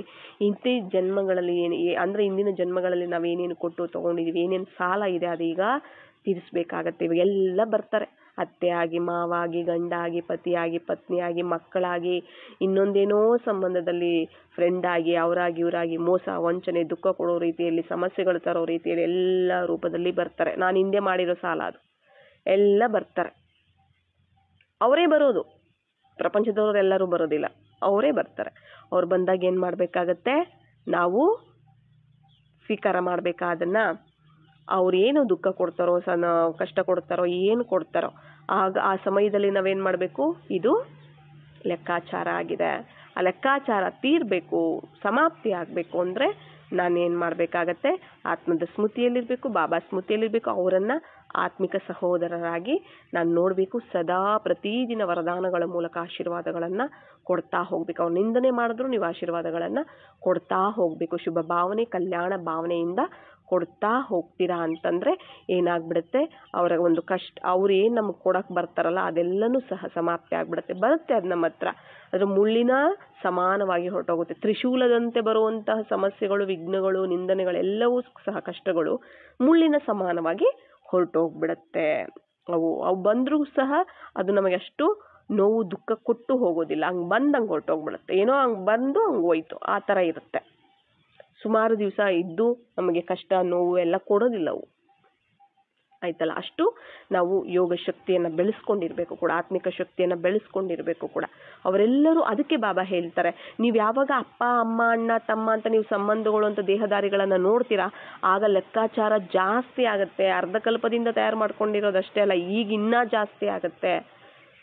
ಕರ್ಮ ಬಂಧನಗಳು ಇನ್ನೂ ಜಾಸ್ತಿ ಆಗುತ್ತೆ, ಇನ್ನೂ ಬಂಧನದಲ್ಲಿ ಸಿಕ್ಕಾಕೊಳ್ತೀರಾ. ಆದ್ದರಿಂದ ಆತ್ಮಗಳಾಗಿದ್ದಾರೆ, ನನ್ನ ಸಹೋದರರಾಗಿದ್ದಾರೆ, ಬಾಬಾರವರ ಮಕ್ಕಳಾಗಿದ್ದಾರೆ, ಇವರು ಸಹ ಬ್ರಹ್ಮಮುಖ ವಂಶಾವಳಿಗಳಾಗಿದ್ದಾರೆ. ಆ ಒಂದು ದೃಷ್ಟಿಯಲ್ಲಿ ನೋಡಿ, ಆ ಒಂದು ಸ್ಥಿತಿಯಲ್ಲಿ ಆ ಸ್ಮೃತಿಯಲ್ಲಿ ನೋಡಿ ಅವರನ್ನು. ಆಗ ಏನಾಗುತ್ತೆ, ಕಡಿಮೆ ಆಗ್ತಾ ಹೋಗುತ್ತೆ. ಆ ಸಂಬಂಧಗಳೆಲ್ಲ ಬಾಬಾರ ಜೊತೆ ಜೋಡಿಸಿ. ಆಗ ಸರ್ವ ಸಂಬಂಧ ಅವ್ರ ಹತ್ರ ಜೋಡಿಸ್ತೀವಿ ಅಂದರೆ ಇಲ್ಲಿ ಯಾವ ಸಂಬಂಧಗಳಿರುತ್ತೆ ಆ ಸಂಬಂಧಗಳು ಜೊತೆ ಲೆಕ್ಕಾಚಾರ ಸಮಾಪ್ತಿ ಆಗುತ್ತೆ. ನಮ್ಮ ಜೊತೆ ಚೆನ್ನಾಗೂ ಸಹ ಇರ್ತಾರೆ ಅವರು. ಅದೇ ಸಾಲ ತೀರುವಂತಹದ್ದು. ನಾವು ಕೊಡಬೇಕಾಗಿರುವಂತಹದ್ದೇ ಶಾಂತಿ, ಪ್ರೀತಿ, ಸುಖ, ಆನಂದ ಎಲ್ಲವೂ ಸಹ. ಆದರೆ ನಾವು ದುಃಖ ಕೊಟ್ಟಿದ್ದೀವಿ, ಈಗ ಅದನ್ನು ಕೊಡಬೇಕಷ್ಟೇ ನಾವು. ಈಗ ನಾವು ಅದನ್ನು ಕೊಡ್ತಾ ಹೋದರೆ ಅವೇನಾಗ್ತಾ ಹೋಗುತ್ತೆ, ಸಮಾಪ್ತಿ ಆಗ್ತಾ ಹೋಗುತ್ತೆ. ಅದು ಮರ್ಜ್ ಆಗ್ತಾ ಹೋಗ್ಬಿಡುತ್ತೆ. ಆಮೇಲೆ ಅವರಲ್ಲೂ ಸಹ ಅವ್ರ ಜೊತೆ ಸಂಬಂಧಗಳು ಸಹ ನಮ್ಮ ಜೊತೆ ಚೆನ್ನಾಗಿರುತ್ತೆ ಕೂಡ. ನಾವು ಅವ್ರ ಜೊತೆ ಚೆನ್ನಾಗೂ ಇರ್ತೀವಿ. ಅವರು ಸಹ ಏನಾಗ್ತಾರೆ, ನಮಗೆ ಸುಖ ಕೊಡೋದಕ್ಕೆ ಮತ್ತೆ ಸ್ಟಾರ್ಟ್ ಮಾಡ್ತಾರೆ. ಸ್ವಲ್ಪ ದಿನ ಅಂದರೆ ಅವರಲ್ಲಿ ತುಂಬಬೇಕದು. ನಾವು ಕೊಟ್ಟು ಒಂದೇ ಸರಿಗೆ ನಾವು ಕೊಟ್ವಿ, ಅಯ್ಯೋ ಅವರು ದುಃಖ ಕೊಡ್ತಿರ್ತಾರೆ. ನಾನು ಆತ್ಮ ಸುಖ ಸ್ವರೂಪ, ಸುಖ ಸಾಗರನ ಸಂತಾನ, ಇವರು ಸಹ ಸುಖ ಸ್ವರೂಪ ಆಗಿದ್ದಾರೆ, ಇವರು ಶಾಂತ ಸ್ವರೂಪ ಆಗಿದ್ದಾರೆ ಅಂತ ಒಂದು ದಿನ ಹೇಳ್ಬಿಟ್ಟು ಮತ್ತೆ ನೆಕ್ಸ್ಟ್ ದಿನನೇ ಏನು ಇವ್ರು ಹಿಂಗೆ ಮಾತಾಡ್ತಿದ್ದಾರಲ್ಲ, ನಿನ್ನೆ ತಾನೇ ನಾನು ಕೊಟ್ನಲ್ಲ, ಇವತ್ತೇನು ಹಿಂಗೆ ಮಾತಾಡ್ತಿದ್ದಾರೆ ಅಂತೆಲ್ಲ ಅನ್ಬಾರ್ದು. ಯಾಕೆ ಅಂತಂದರೆ ಅದು ಒಂದೇ ಸರಿಗೆ ಸೇರೋವಂಥದ್ದಲ್ಲ, ಅರ್ಧ ಕಲ್ಪದ್ದು ಇದು ಅಲ್ವಾ ಅದು. ಅಷ್ಟು ತುಂಬಬೇಕು ಅಂತಂದರೆ ಎಷ್ಟು ನಾವು ಪ್ರತಿದಿನ ಅಷ್ಟು ಶಕ್ತಿಶಾಲಿಯಾಗಿ ಸ್ಥಿತಿಯಲ್ಲಿ ಇರ್ತಾ ಅವರಿಗೆ ತುಂಬ್ತಾ ಹೋಗಬೇಕು. ಪ್ರತಿದಿನ ತುಂಬ್ತಾ ನಿಜವಾಗ್ಲೂ ಅದು ಕಳೆಯುತ್ತೆ ಅದು. ಅದಕ್ಕೆ ಬಾಬಾ ಹೇಳುವಂಥದ್ದು, ಯಾಕೆ ನೀವು ಇನ್ನೂ ಹೊಸದಾಗಿ ತಯಾರು ಮಾಡ್ಕೊಳ್ಬಾರ್ದು ನಾವೆಲ್ಲರೂ ಅಂತ ಹೇಳ್ತಾನೆ. ಆತ್ಮಿಕ ಸ್ಮೃತಿಯಲ್ಲಿರಿ, ನನ್ನ ಸ್ಮೃತಿಯಲ್ಲಿರಿ. ಆತ್ಮದ ದೃಷ್ಟಿ, ವೃತ್ತಿ, ಕರ್ಮ, ಮಾತು ಎಲ್ಲವನ್ನ ಆತ್ಮಿಕವಾಗಿ ಮಾಡ್ತಾ ಹೋಗಿ, ಸರ್ವ ಸಂಬಂಧ ನನ್ನ ಜೊತೆ ಜೋಡಿಸಿ, ನನ್ನೊಬ್ಬನ ಜೊತೆನೇ ಕನೆಕ್ಟ್ ಆಗಿರಿ, ನನ್ನೊಬ್ಬನನ್ನೇ ಸ್ಮೃತಿ ಮಾಡಿ. ಯಾಕೆ ಹೇಳ್ತಾರೆ ಬಾಬಾ ಅಂದರೆ, ಅವ್ರ ಜೊತೆ ಕನೆಕ್ಟ್ ಆಗಿರ್ತೀವಿ ಅಂದರೆ ಅವ್ರ ಸಮಾನವಾಗಿ ನಾವಿರ್ತೀವಿ, ಎಲ್ಲ ಲೆಕ್ಕಾಚಾರ ಸಮಾಪ್ತಿ ಆಗ್ತಾ ಹೋಗುತ್ತೆ. ಮತ್ತೆ ನಾವು ದೇಹದಾರಿಗಳ ಜೊತೆ ಕನೆಕ್ಷನ್ನು, ಅವ್ರ ಜೊತೆ ಸಂಬಂಧ ಸಂಪರ್ಕದಲ್ಲಿ ಬರ್ತಾ, ದೇಹದ ಜೊತೆ ಬರ್ತಾ ಹೋಗ್ತಾ ಇರ್ತೀವಿ ಅಂದರೆ ಇನ್ನೂ ಮತ್ತೆ ತಯಾರಾಗ್ತಾ ಹೋಗ್ತೀವಿ. ಅರ್ಧಕಲ್ಪದಿಂದ ನಾವೇನು ಮಾಡಿದೀವೋ ಅದು ಸೆಕೆಂಡ್ರಿ. ಆದರೆ ಈಗ ಮಾಡುವಂತಹದ್ದು 1ಕ್ಕೆ 100,000 ಪಟ್ಟು ಜಾಸ್ತಿ ಆಗುತ್ತೆ. ಯಾಕಂದರೆ ಈಗ ನಮಗೆ ಜ್ಞಾನ ಗೊತ್ತಿದೆ, ಆಗ ಏನೋ ಜ್ಞಾನ ಗೊತ್ತಿಲ್ಲ. ಈಗ ಜ್ಞಾನ ಗೊತ್ತಿದ್ದು ತಪ್ಪು ಮಾಡ್ತೀವಿ ಅಂತಂದರೆ ಎಷ್ಟು ಜಾಸ್ತಿ ಆಗುತ್ತಲ್ವಾ. ಇಲ್ಲಿ ಪಾಪ ಆದ್ರೂ ಪದಮ, ಪುಣ್ಯ ಆದ್ರೂ ಪದಮ ಅಂತ ಹೇಳ್ಬಿಟ್ಟಿದ್ದಾರೆ. ಆದ್ದರಿಂದ ಎಚ್ಚರಿಕೆಯಿಂದ ನಾವೇನು ಮಾಡಬೇಕಾಗುತ್ತೆ, ಅಲರ್ಟ್ ಆಗಿದ್ದು ನಾವು ವ್ಯವಹರಿಸಬೇಕಾಗತ್ತೆ. ಎಲ್ಲವನ್ನೂ ಸಹ ನಾವು ನಿಭಾಯಿಸಬೇಕಾಗತ್ತೆ ಕೂಡ. ಆದ್ದರಿಂದ ಲೆಕ್ಕಾಚಾರ ನಾವು ಯಾರ್ಯಾರ ಜೊತೆ ಏನೇನು ನಾವು ತಯಾರು ಮಾಡ್ಕೊಂಬಂದಿದ್ದೀವೋ ಅದೆಲ್ಲವನ್ನ ಈ ಸಮಯದಲ್ಲೇ ನಾವು ಸಮಾಪ್ತಿ ಮಾಡಬೇಕು. ಅಂತಿಮದವರೆಗೂ ಬರ್ತಾನೆ ಇರ್ತಾರೆ. ನಾವೆಷ್ಟು ಯೋಗಿಗಳಾಗಿರ್ತೀವಿ, ಜ್ಞಾನಿಗಳಾಗಿರ್ತೀವಿ, ಶಕ್ತಿಶಾಲಿಗಳಾಗಿರ್ತೀವಿ, ಅಷ್ಟು ಅದು ಸಮಾಪ್ತಿ ಆಗ್ತಾ ಹೋಗುತ್ತೆ. ಇಲ್ಲ ಅಂದರೆ ಅವ್ರು ಬರ್ತಾರೆ. ನಾನು ದೇಹದ ಅಭಿಮಾನದಲ್ಲಿದ್ದೀನಿ ಅಂದರೆ ಬರ್ತಾರೆ, ಅವ್ರು ನಮಗೆ ದುಃಖ ಕೊಡ್ತಾರೆ, ಹೋಗ್ತಾರೆ. ನಾವು ಹತ್ಕೊಂಡು ನೋವು ತಿಂತಾ, ಬೇಜಾರು ಮಾಡ್ಕೊಳ್ತಾ, ಕಷ್ಟಪಡ್ತಾ ಏನು ಮಾಡ್ಬಿಡ್ತೀವಿ, ಬಾಬಾನೂ ನೆನಪಿರಲ್ಲ, ಆತ್ಮನೂ ನೆನಪಿರಲ್ಲ, ಇನ್ನೂ ಜಾಸ್ತಿ ಲೆಕ್ಕಾಚಾರ ತಯಾರು ಮಾಡ್ಕೊಂಡ್ಬಿಡ್ತೀವಿ. ಅದಕ್ಕೆ ಯೋಗಿಗಳಾಗಿ, ಜ್ಞಾನಿಗಳಾಗಿ, ತುಂಬ ಶಕ್ತಿಶಾಲಿಯಾಗಿ ನಾವು ಈ ಸಮಯದಲ್ಲಿ ಇರಬೇಕಾಗತ್ತೆ. ಆಗ ಏನಾಗುತ್ತೆ, ಅಂತಿಮಷ್ಟೊಳಗಡೆ ಎಲ್ಲವೂ ಸಹ ಸಮಾಪ್ತಿ ಆಗುತ್ತೆ. ಮತ್ತು ಧರ್ಮರಾಜಪುರಿಯಲ್ಲೂ ನಮಗೆ ಶಿಕ್ಷೆಗಳನ್ನುವಂಥದ್ದು ಸಿಗೋದಿಲ್ಲ. ಮತ್ತು ನಾವು ಪ್ರಕೃತಿ ಜೊತೆಗೂ ಸಹ ನಾವು ಸಾಲ ಮಾಡಿದ್ದೀವಿ, ಪ್ರಕೃತಿಗೂ ಸಹ ನಾವು ಲೆಕ್ಕಾಚಾರ ಇದೆ. ಪ್ರಕೃತಿ ಜೊತೆ, ಪಂಚತತ್ವಗಳ ಜೊತೆ ನಾವು ಅರ್ಧ ಕಲ್ಪದಿಂದ ನಾವೇನು ಮಾಡ್ತಾ ಬಂದಿದ್ದೀವಿ, ಅದಕ್ಕೆ ದುಃಖದ ವೈಬ್ರೇಷನ್ನು ಮತ್ತು ಇವೆಲ್ಲ ಇದಾವಲ್ಲ, ಲೋಭ, ಮೋಹ, ಅಹಂಕಾರ, ಈ ವಿಕಾರಗಳು ವೈಬ್ರೇಷನ್ನು, ಅಶಾಂತಿ, ಭಯ, ಚಿಂತೆ, ಇವುಗಳನ್ನೇ ತುಂಬಿ ಅವುಗಳಿಗೆ ನಾವು ತಮೋ ಪ್ರದಾನ ಮಾಡಿಬಿಟ್ಟಿದ್ದೀವಿ. ಈಗ ಸತೋ ಪ್ರದಾನ ಮಾಡೋದಿದೆ. ಅದೆಲ್ಲ ನಮಗೆ ಕೊಟ್ಟರೆ ಏನು ಕೊಡುತ್ತೆ ಹೇಳಿ? ಅದು ನಮಗೆ ಕೊಡುವಂತಹದ್ದು ಎಷ್ಟು ಎಲ್ಲ ನೋಡಿ, ಸತ್ಯಯುಗ ತ್ರೇತಾಯುಗದಲ್ಲಿ ಏನು ಕೊಡುತ್ತೋ ಅದು ನಮಗೆ ಅಲ್ವಾ. ಅದು ನಮಗೆ ದಾಸಿ ಆಗಿತ್ತು ಕೂಡ ನಾವು ಅದಕ್ಕೆ ಮಾಲೀಕರಾಗಿದ್ವಿ, ಅದು ನಮಗೆ ಸಹಯೋಗ ಕೊಡ್ತು, ಸುಖ ಕೊಡ್ತು. ಈಗ ನಾವು ಅದನ್ನು ಹಾಳು ಮಾಡಿಬಿಟ್ಟಿದ್ದೀವಿ, ಪತಿತ ಮಾಡಿಬಿಟ್ಟಿದ್ದೀವಿ. ಈಗ ಅದು ನಮಗೆ ದುಃಖ ಕೊಡುತ್ತೆ. ಸುನಾಮಿಗಳು, ಭೂಕಂಪಗಳು, ಅದು ಇದು ಅಲ್ವಾ, ಎಲ್ಲ ಥರದ್ದು ಸ್ಟಾರ್ಟ್ ಆಗಿಬಿಟ್ಟು ಅದು ನಮಗೆ ದುಃಖ ಕೊಡುತ್ತೆ. ಅದಕ್ಕೆ ಅದು ಕೊಡ್ತಿರುವಂಥದ್ದು. ನಾನು ಏನು ವೈಬ್ರೇಷನ್ ಕಳಿಸಿದ್ದೀನಿ ಅದಕ್ಕೆ, ದುಃಖದ ವೈಬ್ರೇಷನ್ನು, ಅದು ಇದು ಎಲ್ಲನೂ ಸಹ ಅದು ರಿವರ್ಸ್ ಈ ಥರ ಕೊಟ್ಟು ನಮಗೆ ಅದು ತೀರಿಸ್ಕೊಳ್ಳುತ್ತೆ. ಅದಕ್ಕೆ ಏನು ಮಾಡಬೇಕೀಗ ನಾವು ಅದ್ರ ಜೊತೆ ಇರೋದು ಸಾಲ ಏನಿದೆ, ನಾವು ಏನು ಕೊಡ್ಬೇಕು ಅದಕ್ಕೆ? ಶಾಂತಿ, ಪವಿತ್ರತೆ, ಆನಂದ, ಸುಖ, ಈ ವೈಬ್ರೇಷನ್ಸನ್ನು ಬಾಬಾರವರ ಶಕ್ತಿಗಳನ್ನೇ ಕೊಡಬೇಕು ನಾವು ಅದಕ್ಕೆ. ಹೇಗೆ ಅಂದರೆ ನಾನು ಆತ್ಮ ಅಂದಾಗ ಆತ್ಮದ ಜೊತೆ ಶರೀರಕ್ಕೆ ಕನೆಕ್ಷನ್ ಇದೆ, ಶರೀರದ ಜೊತೆ ಪ್ರಕೃತಿಗೂ ಕನೆಕ್ಷನ್ ಇದೆ. ಯಾಕಂದರೆ ಪಂಚತತ್ವಗಳಿಂದ ಆಗಿರುವಂಥ ಶರೀರ ಅಲ್ವಾ. ನಾನು ಯಾವಾಗ ಆತ್ಮದ ಸ್ಮೃತಿ, ಬಾಬಾ ಸ್ಮೃತಿಯಲ್ಲಿ ಇರ್ತೀನಿ, ಎಲ್ಲವೂ ಆತ್ಮಿಕವಾಗಿರುತ್ತೆ, ದೃಷ್ಟಿವೃತ್ತಿ ಎಲ್ಲವೂ ಅಂತಂದಾಗ ಆ ವೈಬ್ರೇಷನ್ ಪ್ರಕೃತಿಗೂ ಸಹ ಸೇರ್ತಿರುತ್ತೆ. ವಾಯುಮಂಡಲ ಸೇರುತ್ತೆ, ಅಂದರೆ ಆ ವೈಬ್ರೇಷನ್ ವಾಯುಮಂಡಲ ಸೇರುತ್ತೆ, ಮತ್ತು ಗಾಳಿ, ನೀರು, ಬೆಂಕಿ, ಮತ್ತು ಆಕಾಶ, ಭೂಮಿ ಎಲ್ಲಕ್ಕೂ ಸಹ ಆ ಪಂಚತತ್ವಗಳಿಗೂ ಸಹ ವೈಬ್ರೇಷನ್ನು ಸೇರ್ತಾ ಹೋಗುತ್ತೆ. ಪ್ರತಿದಿನ ನಾವು ಈ ಸ್ಥಿತಿ ಸ್ವರೂಪದಲ್ಲಿ ನಾವು ಇರ್ತೀವಿ. ಈ ಅಭ್ಯಾಸ ಮಾಡಬೇಕು ನಾವು. ಒಂದು ಸರಿ ನಾವು ಸೋಲ್ಬೋದು, 2 ಸರಿ ಸೋಲ್ಬೋದು, ಕಷ್ಟ ಆಗುತ್ತೆ ಅಂತ ನಾವು ಅನ್ಕೋಬೋದು. ಆದರೆ ಪ್ರಾಕ್ಟೀಸ್ ಮಾಡಿದ್ರೆ ಬಾಬಾ ನಿಜವಾಗ್ಲೂ ಧೈರ್ಯ ಇಟ್ಟು ನೀವು ಪ್ರಾಕ್ಟೀಸ್ ಮಾಡ್ತೀರಾ ಅಂದರೆ ಸಹಯೋಗ 100% ಕೊಟ್ಟೇ ಕೊಡ್ತಾರೆ. ಧೈರ್ಯ ನಿಮ್ಮದು, ಸಹಯೋಗ ನನ್ನದು ಅಂತ ಹೇಳಿದ್ದಾರೆ. ನೀವು ಧೈರ್ಯದ 1 ಹೆಜ್ಜೆ ಇಡಿ, ಸಹಯೋಗದ 1000 ಹೆಜ್ಜೆಯನ್ನು ನಾನು ಇಡಿಸ್ತೀನಿ, ಸಹಯೋಗ ಅನ್ನುವಂಥ 1000 ಹೆಜ್ಜೆ ನಾನು ಇಡ್ತೀನಿ ಅಂತ ಹೇಳ್ತಾರೆ ಬಾಬಾ. ಆದ್ದರಿಂದ ನಾವು ಧೈರ್ಯ ಮಾಡಿ ಮುಂದೆ ಇಡಬೇಕು, ಪ್ರಾಕ್ಟೀಸ್ ಮಾಡಬೇಕು, ಅದಾಗುತ್ತೆ. ಆಗ ಪ್ರಕೃತಿಗೂ ಸಹ ನಮ್ಮಿಂದ ಏನಾಗ್ತಾ ಹೋಗುತ್ತೆ? ಶಾಂತಿ, ಪವಿತ್ರತೆ, ಸುಖ, ಆನಂದ, ಶಕ್ತಿ ಇದೆಲ್ಲ ಸಿಗ್ತಾ ಹೋಗುತ್ತೆ. ಮತ್ತು ಅಂತಿಮದಲ್ಲಿ ಅವುಗಳು ನಮಗೆ ತೊಂದರೆನೂ ಕೊಡೋದಿಲ್ಲ. ಭೂಕಂಪ, ಆ ವಿನಾಶದಲ್ಲಿ ಪ್ರಕೃತಿಯ ವಿನಾಶ ಏನು ಮಾಡುತ್ತೆ, ಅದರಲ್ಲಿ ನಾವು ವಿನಾಶನೂ ಆಗೋದಿಲ್ಲ. ಮತ್ತು ಈ ಸಮಯದಲ್ಲೂ ನಮಗೆ ಸಹಯೋಗಿ ಆಗಿರುತ್ತೆ, ಸತ್ಯತ್ರೇತಾಯುಗದಲ್ಲೂ ನಮಗೆ ಸಹಯೋಗಿ ಆಗಿರುತ್ತೆ. ಅದರಿಂದ ನೋಡಿ, ಆದರೂ ಕೂಡ ಅದು ನಮಗೆ ಕೊಡ್ತಾನೇ ಇದೆ ಅಲ್ಲ. ನೋಡಿ, ಇಲ್ಲಿವರೆಗೂ ಕಲಿಯುಗದ ಅಂತಿಮದವರೆಗೂ ಪಾಪ ಅದು ನಮಗೆ ಕೊಡ್ತಾನೇ ಇದೆ ಅಲ್ವಾ. ಅದು ಕೊಟ್ಟಿಲ್ಲ ಅಂದರೆ ನಾವು ತಿನ್ನಕ್ಕೆ ಏನಿರುತ್ತೆ ಹೇಳಿ? ಊಟ ಇರುತ್ತಾ? ತಿನ್ನಕ್ಕೆ ಊಟ ಸಿಗೋದಿಲ್ಲ ನಮಗೆ ಅಲ್ವಾ. ಅಕ್ಕಿ ಇಲ್ಲ, ನೀರಿಲ್ಲ, ಅವೆಲ್ಲ ಇಲ್ಲ ಅಂದರೆ ಆ ಥರ ಅದು ಕೊಡ್ತಿರೋದನ್ನ ನಾವು ವೈಬ್ರೇಷನ್ನು, ತಮೋಪ್ರಧಾನ ವೈಬ್ರೇಷನ್ ಹರಡಿಸಿ ಅದನ್ನು ತಮೋಪ್ರಧಾನ ಮಾಡಿಬಿಟ್ಟು ಪಾಪ ಅದಕ್ಕೂ ಸಹ ಏನಾಗೋಗ್ಬಿಟ್ಟಿದೆ, ಅದು ಸಹ ಪತಿತ ಆಗೋಗಿರೋದ್ರಿಂದ ಅದು ಸಹ ಅದು ಯಾವ ಟೈಮಲ್ಲಿ ಏನು ಮಾಡಬೇಕು ಅಂತ ಅದಕ್ಕೂ ಗೊತ್ತಾಗೋದಿಲ್ಲ. ಅದು ಏನು ಮಾಡ್ತಾ ಇರುತ್ತೆ, ನಮಗೆ ದುಃಖ ಕೊಡೋದಕ್ಕೆ ಸ್ಟಾರ್ಟ್ ಆಗಿಬಿಡುತ್ತೆ. ಅಲ್ಲಿ ಇದಾಯಿತು, ಅಲ್ಲಿ ಆ ಥರ ಆಯಿತು, ಇಲ್ಲಿ ಈ ಥರ ಆಯಿತು, ಪ್ರಕೃತಿಯಿಂದ ಅಲ್ವಾ. ಯಾಕೆ? ನಾವು ಮಾಡಿರುವಂತಹದ್ದೇ, ನಾವು ಕಳಿಸಿರುವಂಥ ವೈಬ್ರೇಷನ್ ಇದು. ಪ್ರಕೃತಿ ಜೊತೆಗೂ ನಮಗೆ ಏನಿದೆ? ಲೆಕ್ಕಾಚಾರ ಇದೆ, ಸಾಲ ಇದೆ.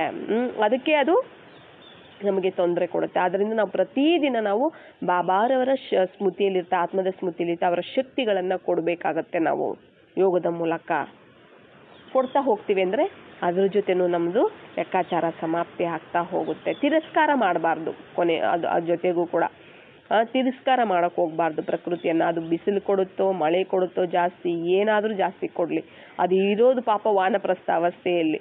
ಆದ್ದರಿಂದ ಇವಾಗ ವಯಸ್ಸಾಗಿರೋರು ಹೇಗಿರ್ತಾರೆ ಅಂತ ನಿಮಗೆ ಗೊತ್ತಿದೆಯಲ್ಲ, ತುಂಬ ಮುದುಕರು, ವಯಸ್ಸಾಗಿರೋರು ಅವ್ರು ಹೆಂಗಿರ್ತಾರಲ್ಲ, ಬೆಡ್ ಪೇಷಂಟ್ ಆಗಿರ್ತಾರೆ, ಹೇಗಿರ್ತಾರೆ ಅಲ್ಲ, ಅವ್ರ ಪರಿಸ್ಥಿತಿ ಹೇಗಿರುತ್ತಲ್ಲ ಆ ಥರ ಇದೆ ಪಾಪ ಈಗ. ಅದು ಯಾವ ಟೈಮಲ್ಲಿ ಮಳೆ ಬೀಳಬೇಕು, ಯಾವ ಟೈಮಲ್ಲಿ ಬಿಸಿಲು ಬರಬೇಕು, ಯಾವ ಟೈಮಲ್ಲಿ ಚಳಿ, ಎಲ್ಲ ಮಿಕ್ಸ್ ಆಗಿ ಬರ್ತಾ ಇದೆ. ಆ ಥರ ಇದೆ. ಅದಕ್ಕೇನು ಇದೆಲ್ಲ ನಾವು ಏನು ಮಾಡಬೇಕು, ಈಗ ಶಕ್ತಿಗಳನ್ನು ತುಂಬಬೇಕು, ಅದನ್ನು ಶಕ್ತಿಶಾಲಿಯಾಗಿ ಮಾಡಬೇಕು. ಅದೇ ನಮ್ಮ ಕರ್ತವ್ಯ. ತಿರಸ್ಕಾರ ಮಾಡಬಾರ್ದು.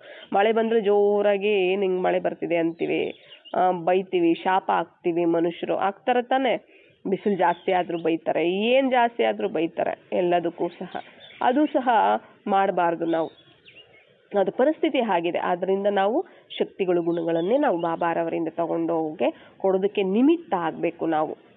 ಆಗ ಪ್ರಕೃತಿ ಜೊತೆಗೆ ಹೋಗುತ್ತೆ, ಮತ್ತು ಸಂಬಂಧಗಳ ಜೊತೆನೂ, ಮತ್ತು ದೇಹದ ಜೊತೆ, ಕರ್ಮೇಂದ್ರಗಳ ಜೊತೆ, ಎಲ್ಲದರ ಜೊತೆ ಲೆಕ್ಕಾಚಾರ ಮತ್ತು ಸಾಲ ಅನ್ನುವಂತಹದ್ದು ನಮ್ಮದು ತೀರ್ತಾ ಹೋಗುತ್ತೆ.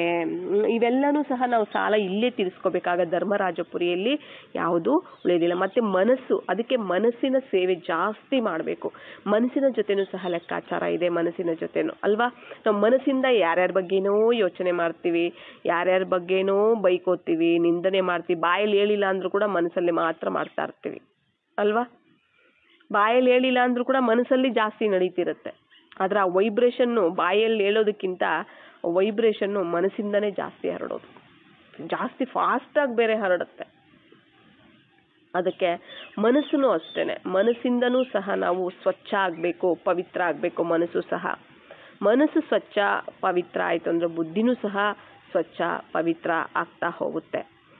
ಅಂದರೆ ನಾವು ಮನಸ್ಸಿಂದ, ನಾವು ಬಾಬಾ ಹೇಳಿದಾರಲ್ಲ, ಮನಸ್ಸಿಂದ ನಿರಾಕಾರಿಯಾಗಿ ಯೋಚನೆಗಳನ್ನು ನಾವು ಮಾಡಬೇಕು, ಸಂಕಲ್ಪಗಳನ್ನು ನಾವು ಮಾಡಬೇಕು. ಆಗ ಅಲ್ಲಿ ಶ್ರೇಷ್ಠ ಸಂಕಲ್ಪಗಳೇ ನಡೆಯುತ್ತೆ, ಶ್ರೇಷ್ಠ ವೃತ್ತಿನೇ ಇರುತ್ತೆ. ಆತ್ಮ ನಿರಾಕಾರಿಯಾಗಿ, ನಿರಾಕಾರಿ ತಂದೆ ಸ್ಮೃತಿಯಲ್ಲಿದ್ದು ಅದಕ್ಕೆ ಬಾಬಾ ಹೇಳ್ತಾರೆ ಎಲ್ಲವನ್ನ ನನಗೆ ಸಮರ್ಪಣೆ ಮಾಡಿ ಅಂತ ಹೇಳ್ತಾರೆ. ಎಲ್ಲ ಬಾಬಾರವ್ರದ್ದು ಅಂದರೆ ಬಾಬಾ ಸಮಾನವಾದ ಸಂಕಲ್ಪನೇ ಇರುತ್ತೆ.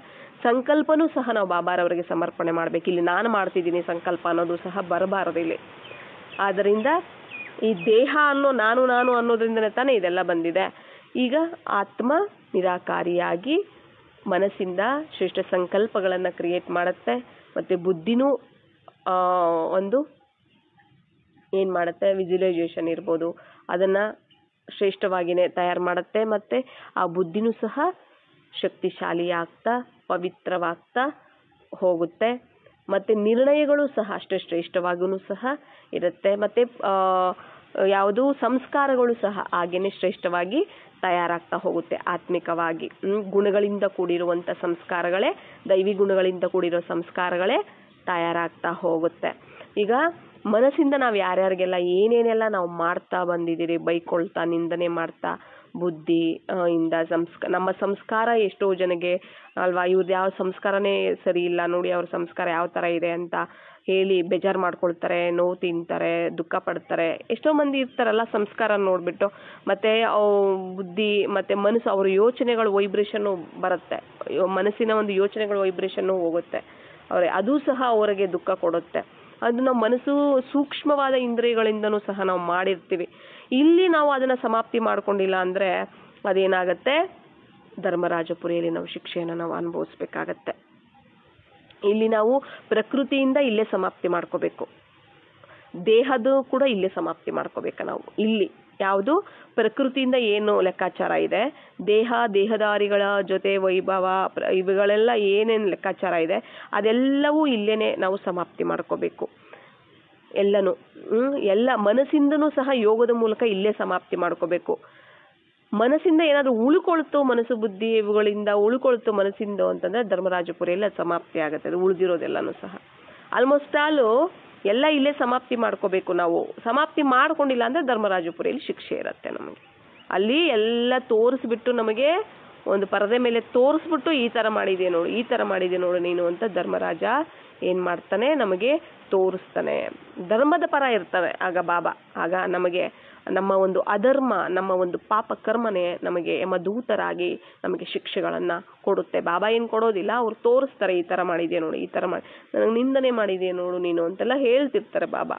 ಆದರೆ ನಮ್ಮ ಒಂದು ಪಶ್ಚಾತ್ತಾಪ, ನಮ್ಮ ಒಂದು ನಾವು ಮಾಡಿರುವಂಥ ಪಾಪ ಕರ್ಮಗಳೇ ಅವೆಲ್ಲ ನಮಗೆ ನೋಡಿದ ತಕ್ಷಣ ನಮಗೆ ಹೆಂಗೆ ಅನಿಸುತ್ತೆ ಹೇಳಿ ಅಲ್ವಾ. ಬಾಬಾ ಅವರವ್ರ ಮುಂದೆ ಇಡೀ ವಿಶ್ವದ ಆತ್ಮಗಳಿರ್ತಾರೆ ಅಲ್ಲಿ ಸೂಕ್ಷ್ಮವತನದಲ್ಲಿ, ಹೇಗಿರುತ್ತಲ್ಲ. ಆದ್ದರಿಂದ ಏನು ಮಾಡಬೇಕಾಗತ್ತೆ ಅಂದರೆ ಮ್ಯಾಕ್ಸಿಮಮ್ಮು ಇಲ್ಲೇ ಸಮಾಪ್ತಿ ಮಾಡಬೇಕು. ಯಾವುದು ಪ್ರಕೃತಿಯಿಂದ ಇರ್ಬೋದು ಮತ್ತು ಶಾರೀರಿಕವಾಗಿ. ಅದು ಅಂತಿಮದಲ್ಲಿ ಪ್ರಾಕೃತಿಕ ವಿಕೋಪಗಳಲ್ಲಿ ಶರೀರ ಎಲ್ಲನೂ ಸಹ ಸಮಾಪ್ತಿ ಆಗಿಬಿಡತ್ತೆ. ಆಗ ಅದು ಸಮಾಪ್ತಿ ಆಗಿಬಿಡತ್ತೆ. ಉಳಿದಿರೋದೆಲ್ಲ ಏನಿರುತ್ತೆ, ಉಳಿದಿರೋ ಲೆಕ್ಕಾಚಾರ ಎಲ್ಲನೂ ಸಹ ಇಲ್ಲಿ ಸೂಕ್ಷ್ಮವತನದಲ್ಲಿ ಧರ್ಮರಾಜಪುರಿಯಲ್ಲಿ ಸಮಾಪ್ತಿ ಮಾಡ್ಕೊಳ್ಬೇಕಾಗತ್ತೆ ಆವಾಗ ಉಳಿದಿರುವಂಥದ್ದು. ಅದಕ್ಕೆ ಇಲ್ಲಿ ಮನಸ್ಸಿನ ಮೂಲಕನೂ ಸಹ ನಾವು ಶುದ್ಧವಾಗಿ ಪವಿತ್ರವಾಗಿ ನಾವು ಇರಬೇಕಾಗತ್ತೆ. ಆತ್ಮ ಅಂತ ತಿಳಿದು ನಾವು ಎಲ್ಲೆಲ್ಲ ಮಾಡ್ತಾ ಹೋಗ್ತೀವಿ, ಆಗ ಮನಸ್ಸು ಶುದ್ಧವಾಗೇ ಇರುತ್ತೆ.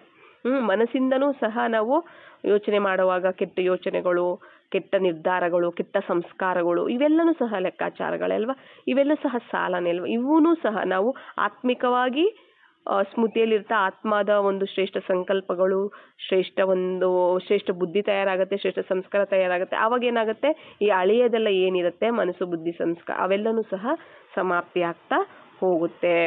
ಎಲ್ಲವೂ ಸಹ ಆತ್ಮಿಕವಾದಂತಹ ಸ್ಮೃತಿ, ಬಾಬಾರವರ ಸ್ಮೃತಿಯಲ್ಲೇ ಇರುವಂತಹದ್ದು ಇದೆಲ್ಲ. ಅದಕ್ಕೆ ಬಾಬಾ ಈ ಸ್ಮೃತಿ ಮಾಡಿ ನೀವು ಜಾಸ್ತಿ ಸ್ಮೃತಿ ಕಡೆ ಗಮನ ಕೊಡಿ ಅಂತ ಯಾಕೆ ಹೇಳ್ತಾರೆ ಅಂದ್ರೆ ಇದಕ್ಕೆ ಹೇಳುವಂತಹದ್ದು ಬಾಬಾ. ಮತ್ತೆ ಕರ್ಮಯೋಗಿಯಾಗಿ ಅಂತ ಯಾಕೆ ಹೇಳ್ತಾರೆ, ಅದಕ್ಕೇನೆ ಹೇಳುವಂತ ಪ್ರತಿ ಸಮಯನೂ ಸ್ಮೃತಿಯಲ್ಲಿದ್ದು ನಾವು ಮಾಡ್ಬೇಕಾಗತ್ತೆ.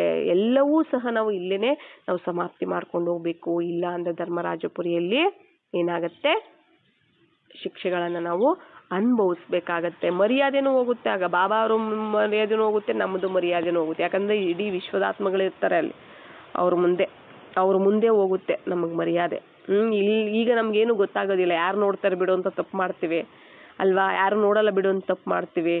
ಆದ್ರೆ ಸೂಕ್ಷ್ಮವತನದಲ್ಲಿ ಎಲ್ಲರ ಮುಂದೆ ತಪ್ಪು ಕಾಣುತ್ತೆ. ಆಗ ನಮ್ಗೆ ಹೇಗಿರುತ್ತೆ ಯೋಚನೆ ಮಾಡಿ ಅಲ್ವಾ.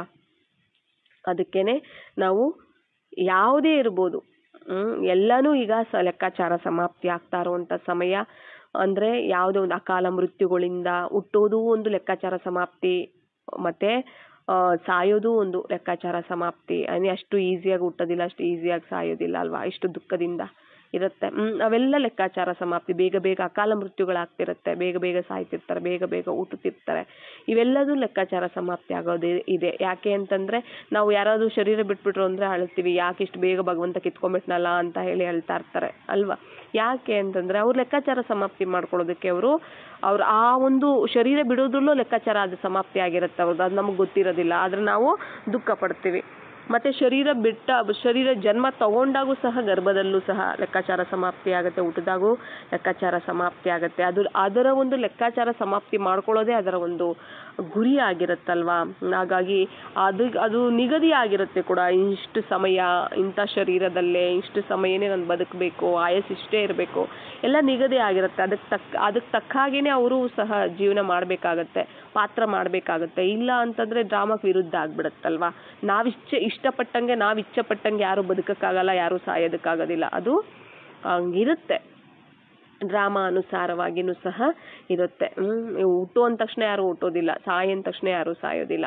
ಅದು ಸಾವು ಬಂದಾಗ ಎಲ್ಲರೂ ಹೋಗ್ಲೇಬೇಕು. ಹುಟ್ಟೋ ಸಮಯ ಬಂತು ಅಂದ್ರೆ ಎಲ್ಲರೂ ಹುಟ್ಟಲೇಬೇಕಾಗತ್ತೆ ಅಲ್ವಾ. ಆದ್ದರಿಂದ ನಾವೇನ್ ಮಾಡ್ಬೇಕಾಗತ್ತೆ, ಪ್ರತಿಯೊಂದನ್ನು ನಾವು ಇಲ್ಲೇನೆ ಸಮಾಪ್ತಿ ಮಾಡ್ಕೋಬೇಕು. ಎಲ್ಲ ಲೆಕ್ಕಾಚಾರಗಳು ಸಮಾಪ್ತಿ. ಸಾವು ಇರ್ಬೋದು, ದುಃಖ ಇರ್ಬೋದು, ನಮ್ಮ ಹತ್ರ ಏನೇ ಬಂದ್ರು ಅದು ಲೆಕ್ಕಾಚಾರ ಸಮಾಪ್ತಿ ಆಗ್ತಿದೆ ಅಂತಾನೆ ತಿಳ್ಕೊಬೇಕು. ಯಾರ್ಯಾರು ಶರೀರ ಬಿಟ್ಟರು ಅಷ್ಟೇನೆ ಅವ್ರು ಲೆಕ್ಕಾಚಾರ ಸಮಾಪ್ತಿ ಮಾಡ್ಕೊಂಡು ಹೋದ್ರು ಮತ್ತೆ ಒಳ್ಳೆ ಜನ್ಮ ಸಿಗುತ್ತೆ. ಅಥವಾ ಶುಭ ಭಾವನೆ ಇಡಿ, ಶುಭ ಕಾಮನೆಯನ್ನ ಇಡಿ, ಕಲ್ಯಾಣ ಭಾವನೆಯನ್ನ ಇಡಿ. ಅದರಿಂದನೂ ಸಹ ಅವ್ರು ಏನಾಗುತ್ತೆ, ಒಳ್ಳೆ ಜನ್ಮ ಆದ್ರೂ ಸಿಗುತ್ತೆ, ಆಗ ಒಳ್ಳೆ ಜೀವನ ಆದ್ರೂ ಸಹ ಅವರು ಮಾಡ್ತಾರೆ. ಈಗ ಅಂತಿಮ ಆಗಿರೋದ್ರಿಂದ ಎಲ್ಲರೂ ಸಹ ಲೆಕ್ಕಾಚಾರ ತೀರಿಸ್ಕೊಳ್ಳೋದಾಗಿರೋದ್ರಿಂದ ಈಗ ಲೆಕ್ಕಾಚಾರ ತೀರಿಸ್ಕೋತಾ ಇದ್ದಾರೆ ಅನ್ನೋದ್ರ ಕಡೆನೇ ದೃಷ್ಟಿ ಕೊಡಿ ಅಷ್ಟೇ. ಯಾಕೆ ಅಂತಂದ್ರೆ ನಾವು ಅರ್ಧಕಲ್ಪದಿಂದ ಮಾಡಿರುವಂಥದ್ದು ಇಲ್ಲೇ ತೀರಿಸ್ಕೋಬೇಕು. ಇಲ್ಲ ಅಂದ್ರೆ ಧರ್ಮರಾಜಪುರಿಯಲ್ಲಿ ಅಲ್ಲಿ ತಿನ್ನೋದಕ್ಕಿಂತ ಶಿಕ್ಷೆಗಳು ಇಲ್ಲೇ ತಿನ್ನೋದು ವಾಸಿ ಅಲ್ವಾ. ಅಲ್ಲಿ ತಿನ್ನೋದಕ್ಕಿಂತ ಇಲ್ಲೇ ಶಿಕ್ಷೆಗಳು ತಿನ್ನೋದು ವಾಸಿ ತಾನೆ, ಅನುಭವಿಸೋದು ವಾಸಿ ತಾನೆ, ಇಲ್ಲೇ ಸಮಾಪ್ತಿ ಮಾಡ್ಕೊಳ್ಳೋದು ವಾಸಿ ತಾನೆ. ಹುಟ್ಟೋದ್ರಲ್ಲೂ ಲೆಕ್ಕಾಚಾರ ಸಮಾಪ್ತಿ ಆಗುತ್ತೆ, ಸಾಯೋದ್ರಲ್ಲೂ ಲೆಕ್ಕಾಚಾರ ಸಮಾಪ್ತಿ ಆಗುತ್ತೆ, ಎಲ್ಲದರಲ್ಲೂ ಸಮಾಪ್ತಿ ಆಗ್ತಾ ಹೋಗುತ್ತೆ. ಮತ್ತೆ ಅದು ಅಲ್ಲಿ ಹೋಗಿ ಎಲ್ಲರ ಮುಂದೆ ಮಾಡೋದಕ್ಕಿಂತ ಇಲ್ಲೇನೆ ಎಲ್ಲ ಸಮಾಪ್ತಿ ಮಾಡ್ಕೊಳ್ಳೋಣ ಬಿಡಿ ಅಲ್ವಾ. ಅದರಿಂದ ಶುಭ ಭಾವನೆ ಇಡಿ, ಶುಭ ಕಾಮನೆ ಇಡಿ, ಒಳ್ಳೆಯ ಒಂದು ಕಲ್ಯಾಣ ಭಾವನೆಯನ್ನ ಇಡಿ. ಯಾರೇ ಶರೀರ ಬಿಟ್ಟರು ಅಷ್ಟೇನೆ ಆಯ್ತಾ. ದುಃಖದಲ್ಲಿ ನಾವು ಬರ್ತೀವಿ ಅಂತಂದ್ರೆ ಅದು ನಾವು ಮೋಹದ ವೈಬ್ರೇಷನ್ ಅವ್ರಿಗೆ ಕೊಟ್ಟಂಗೆ, ದುಃಖದ ವೈಬ್ರೇಷನ್ ನಾವು ಅವ್ರಿಗೆ ಕಳಿಸ್ದಂಗೆ ಆಗತ್ತೆ. ಹೊಸ ಜನ್ಮ ತಗೊಂಡ್ರು ಅವ್ರು ನೆಮ್ಮದಿಯಾಗಿರಕ್ಕಾಗೋದಿಲ್ಲ, ಆ ಥರ ಆಗ್ಬಿಡತ್ತೆ. ಅವ್ರಿಗೆ ವೈಬ್ರೇಷನ್ ಹೋಗುತ್ತೆ ನಮ್ಮದು ಆಯ್ತಲ್ಲ. ಹೊಸ ಜನ್ಮ ತಗೊಂಡ್ರು ಅವ್ರಿಗೆ ನೆಮ್ಮದಿಯಾಗಿರಕ್ಕಾಗಲ್ಲ, ತಗೊಂಡಿಲ್ಲ ಅಂದ್ರೆ ತಗೊಳಕ್ಕೂ ಆಗಲ್ಲ ಅವ್ರಿಗೆ. ಇದು ಎಳೀತಿರುತ್ತೆ ನಮ್ಮದು. ಯಾರಾದ್ರೂ ಶರೀರ ಬಿಟ್ಟಿದ್ದಾರೆ ಅನ್ಕೊಳ್ಳಿ, ನಾವು ಅವ್ರ ಬಗ್ಗೆ ಯೋಚನೆ ಮಾಡ್ಕೊಂಡು ಹತ್ಕೊಂಡು ಸುರ್ಕೊಂಡು ಇರ್ತೀವಿ, ಕೊರಕೊಂಡು ಅಂತಂದ್ರೆ ಅವರು ಶರೀರ ತಗೊಳಕ್ಕೆ ಆಗೋದಿಲ್ಲ. ಅವ್ರಿಗೆ ಇಲ್ಲೇ ಎಳೀತಿರುತ್ತೆ, ನಮ್ಮಪ್ಪ ನಮ್ಮಮ್ಮ ಅವರು ಇವರು ಅಂತೇಳಿ ಇಲ್ಲಿ ತಗೊಳ್ತಾರೆ. ಅವರು ಒಂದು ಒಳ್ಳೆ ಜನ್ಮ ತಗೊಂಡು ಅವರು ಒಂದೊಳ್ಳೆ ಜೀವನ ಅಲ್ಲಿ ಆದ್ರೂ ನಡೆಸಲಿ ಅನ್ನೋ ಒಂದು ಶುಭ ಭಾವನೆ ಬಾಬಾರವರ ನೆನಪು ಮಾಡಿ ನಾವು ಅವರಿಗೆ ಆಶೀರ್ವಾದಗಳನ್ನ ಕೊಡ್ತಾ ಹೋಗ್ಬೇಕು, ಯಾರೇ ಶರೀರ ಬಿಟ್ಟಿದ್ರು ಅಷ್ಟೇನೆ. ಅರ್ಥ ಆಯ್ತಲ್ಲ. ಈ ಎಲ್ಲಾ ಲೆಕ್ಕಾಚಾರಗಳನ್ನ ನಾವಿಲ್ಲೇ ಸಮಾಪ್ತಿ ಮಾಡ್ಕೋಬೇಕು. ಅದು ಹೇಗೆ? ಆತ್ಮಿಕ ಸ್ಮೃತಿ, ಪರಮಾತ್ಮನ ಸ್ಮೃತಿಯ ಮೂಲಕ. ಅಷ್ಟು ಬಿಟ್ಟರೆ ಲೆಕ್ಕಾಚಾರ ಸಮಾಪ್ತಿ ಆಗೋದು. ಬೇರೆ ಯಾವುದಲ್ಲೂ ನೀವೆಷ್ಟೇ ದಾನ ಪುಣ್ಯ ಮಾಡಿ, ನಮ್ಮ ಪಾಪ ಕಳಿಬೇಕು ಅಂತ ನೀವೆಷ್ಟೇ ಟೆಂಪಲ್ಗೆ ಹೋಗಿ, ನೀವೆಷ್ಟೇ ಪೂಜೆ ವ್ರತಗಳು ಮಾಡಿ ಸಮಾಪ್ತಿ ಆಗೋದಿಲ್ಲ. ನೀವೇನೇ ದಾನ ಪುಣ್ಯ ಮಾಡಿದ್ರು ನೆಕ್ಸ್ಟ್ ಜನ್ಮಕ್ಕೆ ನೀವು ಸಾಹುಕಾರರಾಗಿ ಹುಟ್ಟಬಹುದಷ್ಟೇ. ದುಡ್ಡು ಚೆನ್ನಾಗಿರುತ್ತೆ ದಾನ ಪುಣ್ಯ ಮಾಡಿರೋರಿಗೆ. ಆದರೆ ಲೆಕ್ಕಾಚಾರ ಸಮಾಪ್ತಿ ಆಗೋದಿಲ್ಲ. ಲೆಕ್ಕಾಚಾರ ಸಮಾಪ್ತಿ ಆಗೋದು ಒಂದು ಭೋಗಿಸಿ ಇನ್ನೊಂದು ಯೋಗದ, ಒಂದು ಭೋಗ ಇನ್ನೊಂದು ಯೋಗ.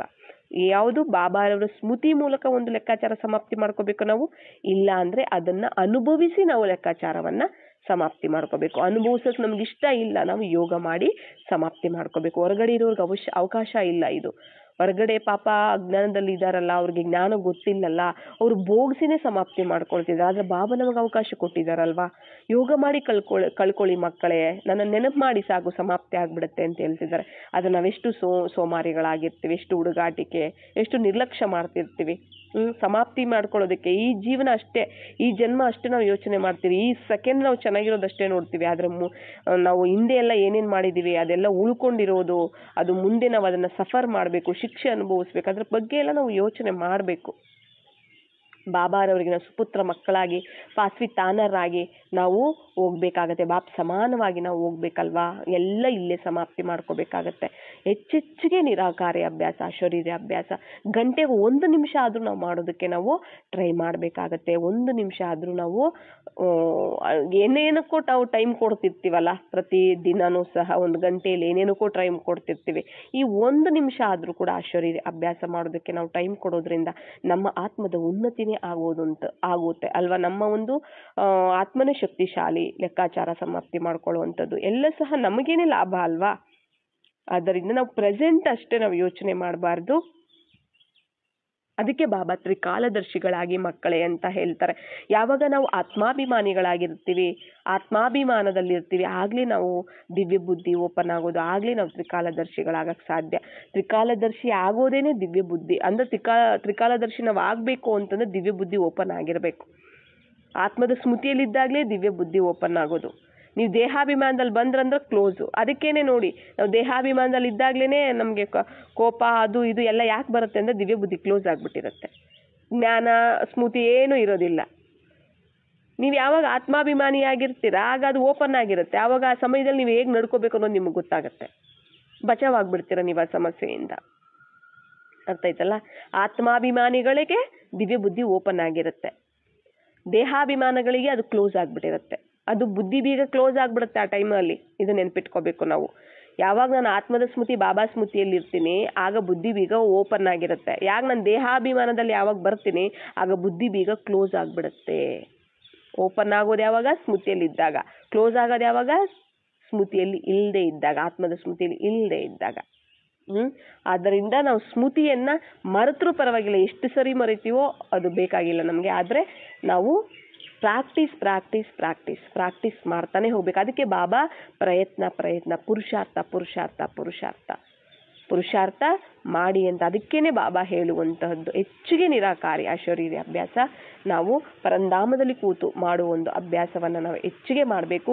ಸದ್ಗುಣಗಳ ಒಂದು ಅಭ್ಯಾಸ ಅಂದರೆ ಪರಂಧಾಮದಲ್ಲಿ ಬಾಬಾರವರ ಸಮೀಪದಲ್ಲಿರ್ತಾ ಈ 7 ಗುಣಗಳೇನಿದೆ ಆ 7 ಗುಣಗಳ ಸ್ವರೂಪದಲ್ಲಿರ್ತಾ, ತಂದೆ 7 ಗುಣಗಳ ಸಾಗರ, ನಾನು ಆ ಸ್ವರೂಪದಲ್ಲಿರ್ತಾ ಆ ಸ್ಮೃತಿಯಲ್ಲಿ ಲೀನ ಆಗ್ಬಿಡಿ. ಈ ಒಂದು ಅಭ್ಯಾಸ ನೀವು ಮಾಡ್ತಾ ಹೋಗಿ. ಆತ್ಮದಲ್ಲಿ 7 ಗುಣಗಳು ಜಾಗೃತ ಆಗ್ಬಿಡ್ತು, ಧಾರಣೆ ಆಗ್ಬಿಡ್ತು ಅಂದ್ರೆ ಆತ್ಮ ಶಕ್ತಿಶಾಲಿ ಆಯ್ತು ಅಂದ್ರೆ ಸಂಪನ್ನ ಆಯ್ತು ಅಂತ ಅರ್ಥ. ಆ 7 ಗುಣಗಳು ಬಂತು ಅಂದ್ರೆ ಆತ್ಮ ಸಂಪನ್ನ ಆಯ್ತು ಅಂತ ಅರ್ಥ. ಅವು ಇಲ್ಲ ಅಂದಾಗಲೇ ಕಷ್ಟ ದೇಹಾಭಿಮಾನದಲ್ಲಿ ನಾವು ಬರುವಂತಹದ್ದು. ಅಂದ್ರೆ ಆತ್ಮ ಇನ್ನು ಸಂಪೂರ್ಣ ಆಗಿಲ್ಲ ಅನ್ನುವಂತಹದ್ದು ಆವಾಗಲೇ ನಾವು ಹೇಳುವಂತಹದ್ದು. ಆ 7 ಗುಣಗಳಿಂದ ನಾವು ಸಂಪನ್ನ ಆಗ್ಬಿಟ್ಟಿವಿ ಅಂತಂದ್ರೆ ಆತ್ಮ ಸಂಪೂರ್ಣ ಅಂತ ನಾವು ಹೇಳ್ಬೋದು. ಸಂಪೂರ್ಣವಾಗಿ ನಾವು ಆತ್ಮ ಅಂತ ನಾವು ಹೇಳೋದಕ್ಕೆ ಸಾಧ್ಯ ಆಗುತ್ತೆ. ಅಂದ್ರೆ ಆತ್ಮದ ಗುಣಗಳಲ್ಲಿ ವರ್ಕ್ ಆಗ್ತಿರುತ್ತಲ್ಲ ಈ 7 ಗುಣಗಳು, ಆಗ ಸಂಪೂರ್ಣ ಸ್ಥಿತಿ ಅಂತ ನಾವು ಹೇಳೋದಕ್ಕೆ ಸಾಧ್ಯ ಆಗುತ್ತೆ. ಆಗ ಬಾಬಾರವರಿಂದ ಎಲ್ಲವೂ ಸಹ ನಮಗೆ ಸಿಕ್ಕಿರುತ್ತೆ. ಆ ಗುಣಗಳ ಒಂದು ಶಕ್ತಿಗಳು ನಮ್ಮಲ್ಲಿ ಸಿಕ್ಕಿರುತ್ತೆ. ನಮ್ಮಲ್ಲಿ ಇದೆ ಶಾಂತಿ, ಪ್ರೀತಿ ಅವೆಲ್ಲ ಇದಾವೆ, ಆದ್ರೆ ಅದರಲ್ಲಿ ಶಕ್ತಿ ಇಲ್ಲ, ಬಲಹೀನ ಇದೆ.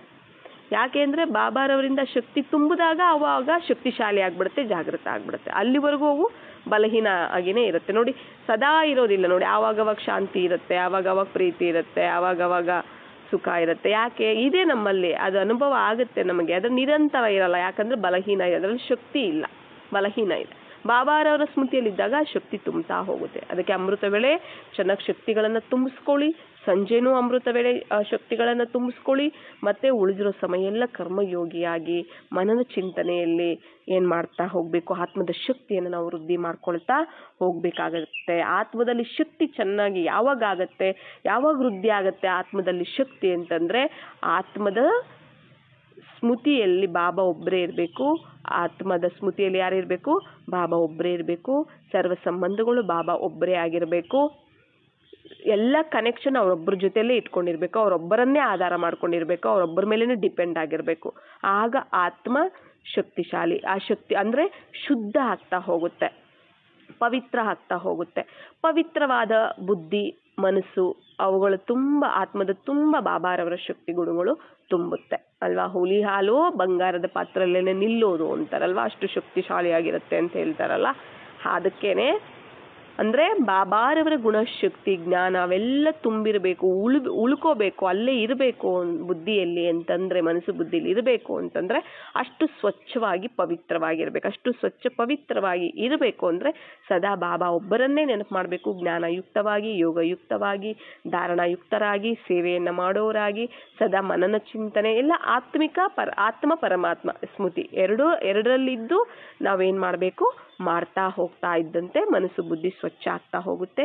ಆಗ ಅದು ತುಂಬುತ್ತಾ ಆತ್ಮಶಕ್ತಿಶಾಲಿ ಆಗ್ತಾ ಹೋಗುತ್ತೆ. ಗುಣಗಳು ಶಕ್ತಿಗಳು ತುಂಬುತ್ತಾ ಆಗ ನಾವು ಏನೇ ಮಾಡಿದ್ರೂ ಸಹ, ಯಾವುದೇ ಪರಿಸ್ಥಿತಿ ಲೆಕ್ಕಾಚಾರ ಬಂದರೂ ಸಹ ನಾವಲ್ಲಿ ಬಚಾವಾಗ್ಬಿಡ್ತೀವಿ.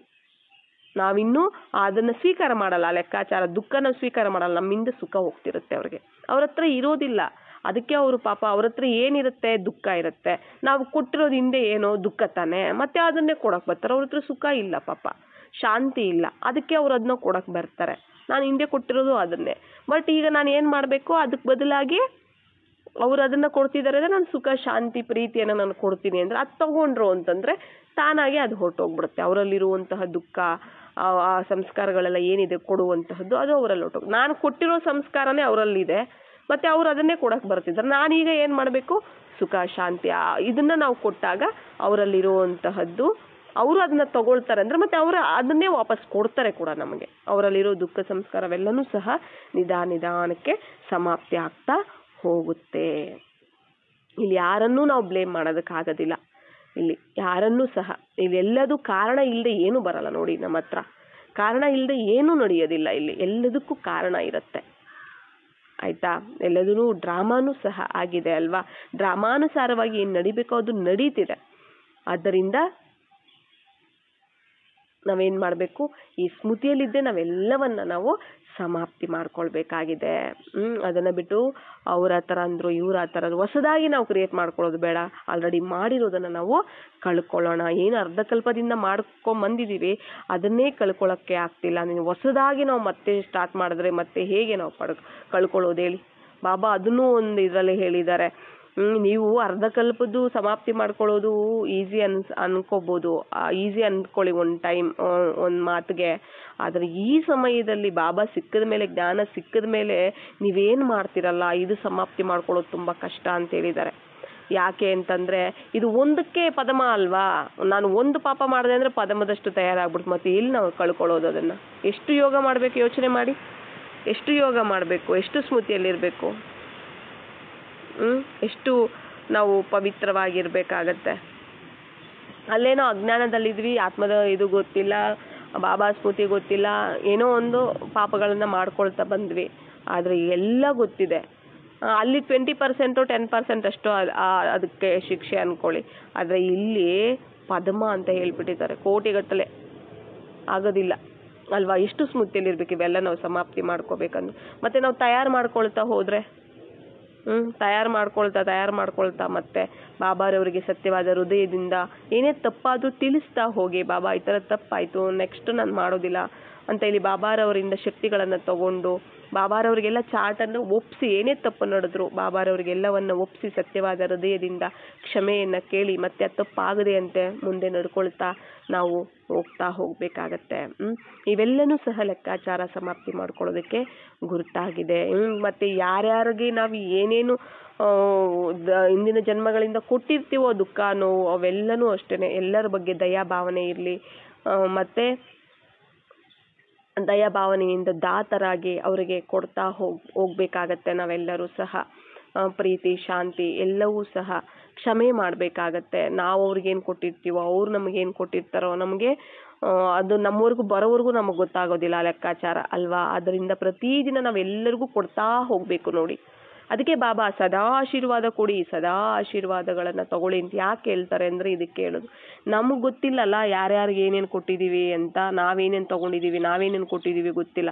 ಆ ಸಮಯ ಬಂದಾಗ ನಮ್ಮ ಹತ್ರ ಬಂದ್ಬಿಡುತ್ತೆ ಅದು ಲೆಕ್ಕಾಚಾರ. ಅದಕ್ಕೆ ಮೊದಲೇ ನಾವೇನು ಮಾಡಬೇಕು, ಸದಾ ಆತ್ಮಿಕ ಸ್ಮೃತಿ, ಬಾಬಾ ಸ್ಮೃತಿಯಲ್ಲಿರ್ತಾ ಸದಾ ಕಳಿಸ್ತಾ ಇರಬೇಕು ವೈಬ್ರೇಷನ್ಸ್ ವಾಯುಮಂಡಲಕ್ಕೆ, ಪ್ರಕೃತಿಗೆ, ಆತ್ಮಗಳಿಗೆ ಸದಾ ಕಳಿಸ್ತಿದ್ದೀವಿ ಅಂದರೆ ಅದು ಅವ್ರಿಗೆ ಹೋಯ್ತು ಅಂತಂದರೆ, ಅವ್ರಿಗೆ ಅದು ಸಿಕ್ತು ನಮ್ಮಿಂದ ಅವ್ರಿಗೆ ಸಿಗುತ್ತೆ ಅಂತಂದರೆ ಅದು ನಮ್ಮವರೆಗೂ ಬರುವುದಿಲ್ಲ ಲೆಕ್ಕಾಚಾರ, ಅಲ್ಲೇ ಸಮಾಪ್ತಿ ಆಗ್ಬಿಟ್ಟಿರುತ್ತೆ. ಅರ್ಥ ಆಯ್ತಾ? ಆದ್ದರಿಂದ ನಾವು ಜಾಸ್ತಿ ಯೋಗಯುಕ್ತರು ಆಗಿರಬೇಕಾಗಿದೆ ಈ ಸಮಯದಲ್ಲಿ. ಇವಾಗ ಅಂತೂ ಅಂತಿಮ ಸಮಯ, ಅತಿ ಅಂತಿಮದಲ್ಲಿ ಬಂದ್ಬಿಟ್ಟಿದ್ದೀವಿ. ಎಲ್ಲ ಕಡೆ ವಿನಾಶ ವಿನಾಶ ಅಂತ ಎಲ್ಲರೂ ಸಹ ಡಂಗೂರ ಸಾರ್ತಿದ್ದಾರೆ. ಎಲ್ಲ ಕಡೆ ಟಾಮ್ ಟಾಮ್, ನಿಜ ತಾನೆ. ಎಲ್ಲರೂ ಸಹ ಯಾವುದೋ ಒಂದು ಚಾನಲ್ ನೋಡಿದ್ರು ಕೂಡ ಕಲಿಯುಗದ ಅಂತ್ಯ, ಕಲಿಯುಗದ ಅಂತ್ಯ, ಯಾರು ನೋಡಿದ್ರು ಅದೇ ಮಾತಾಡ್ತಿದ್ದಾರೆ. ಎಲ್ಲರಿಗೂ ಗೊತ್ತಾಗೋಗಿದೆ.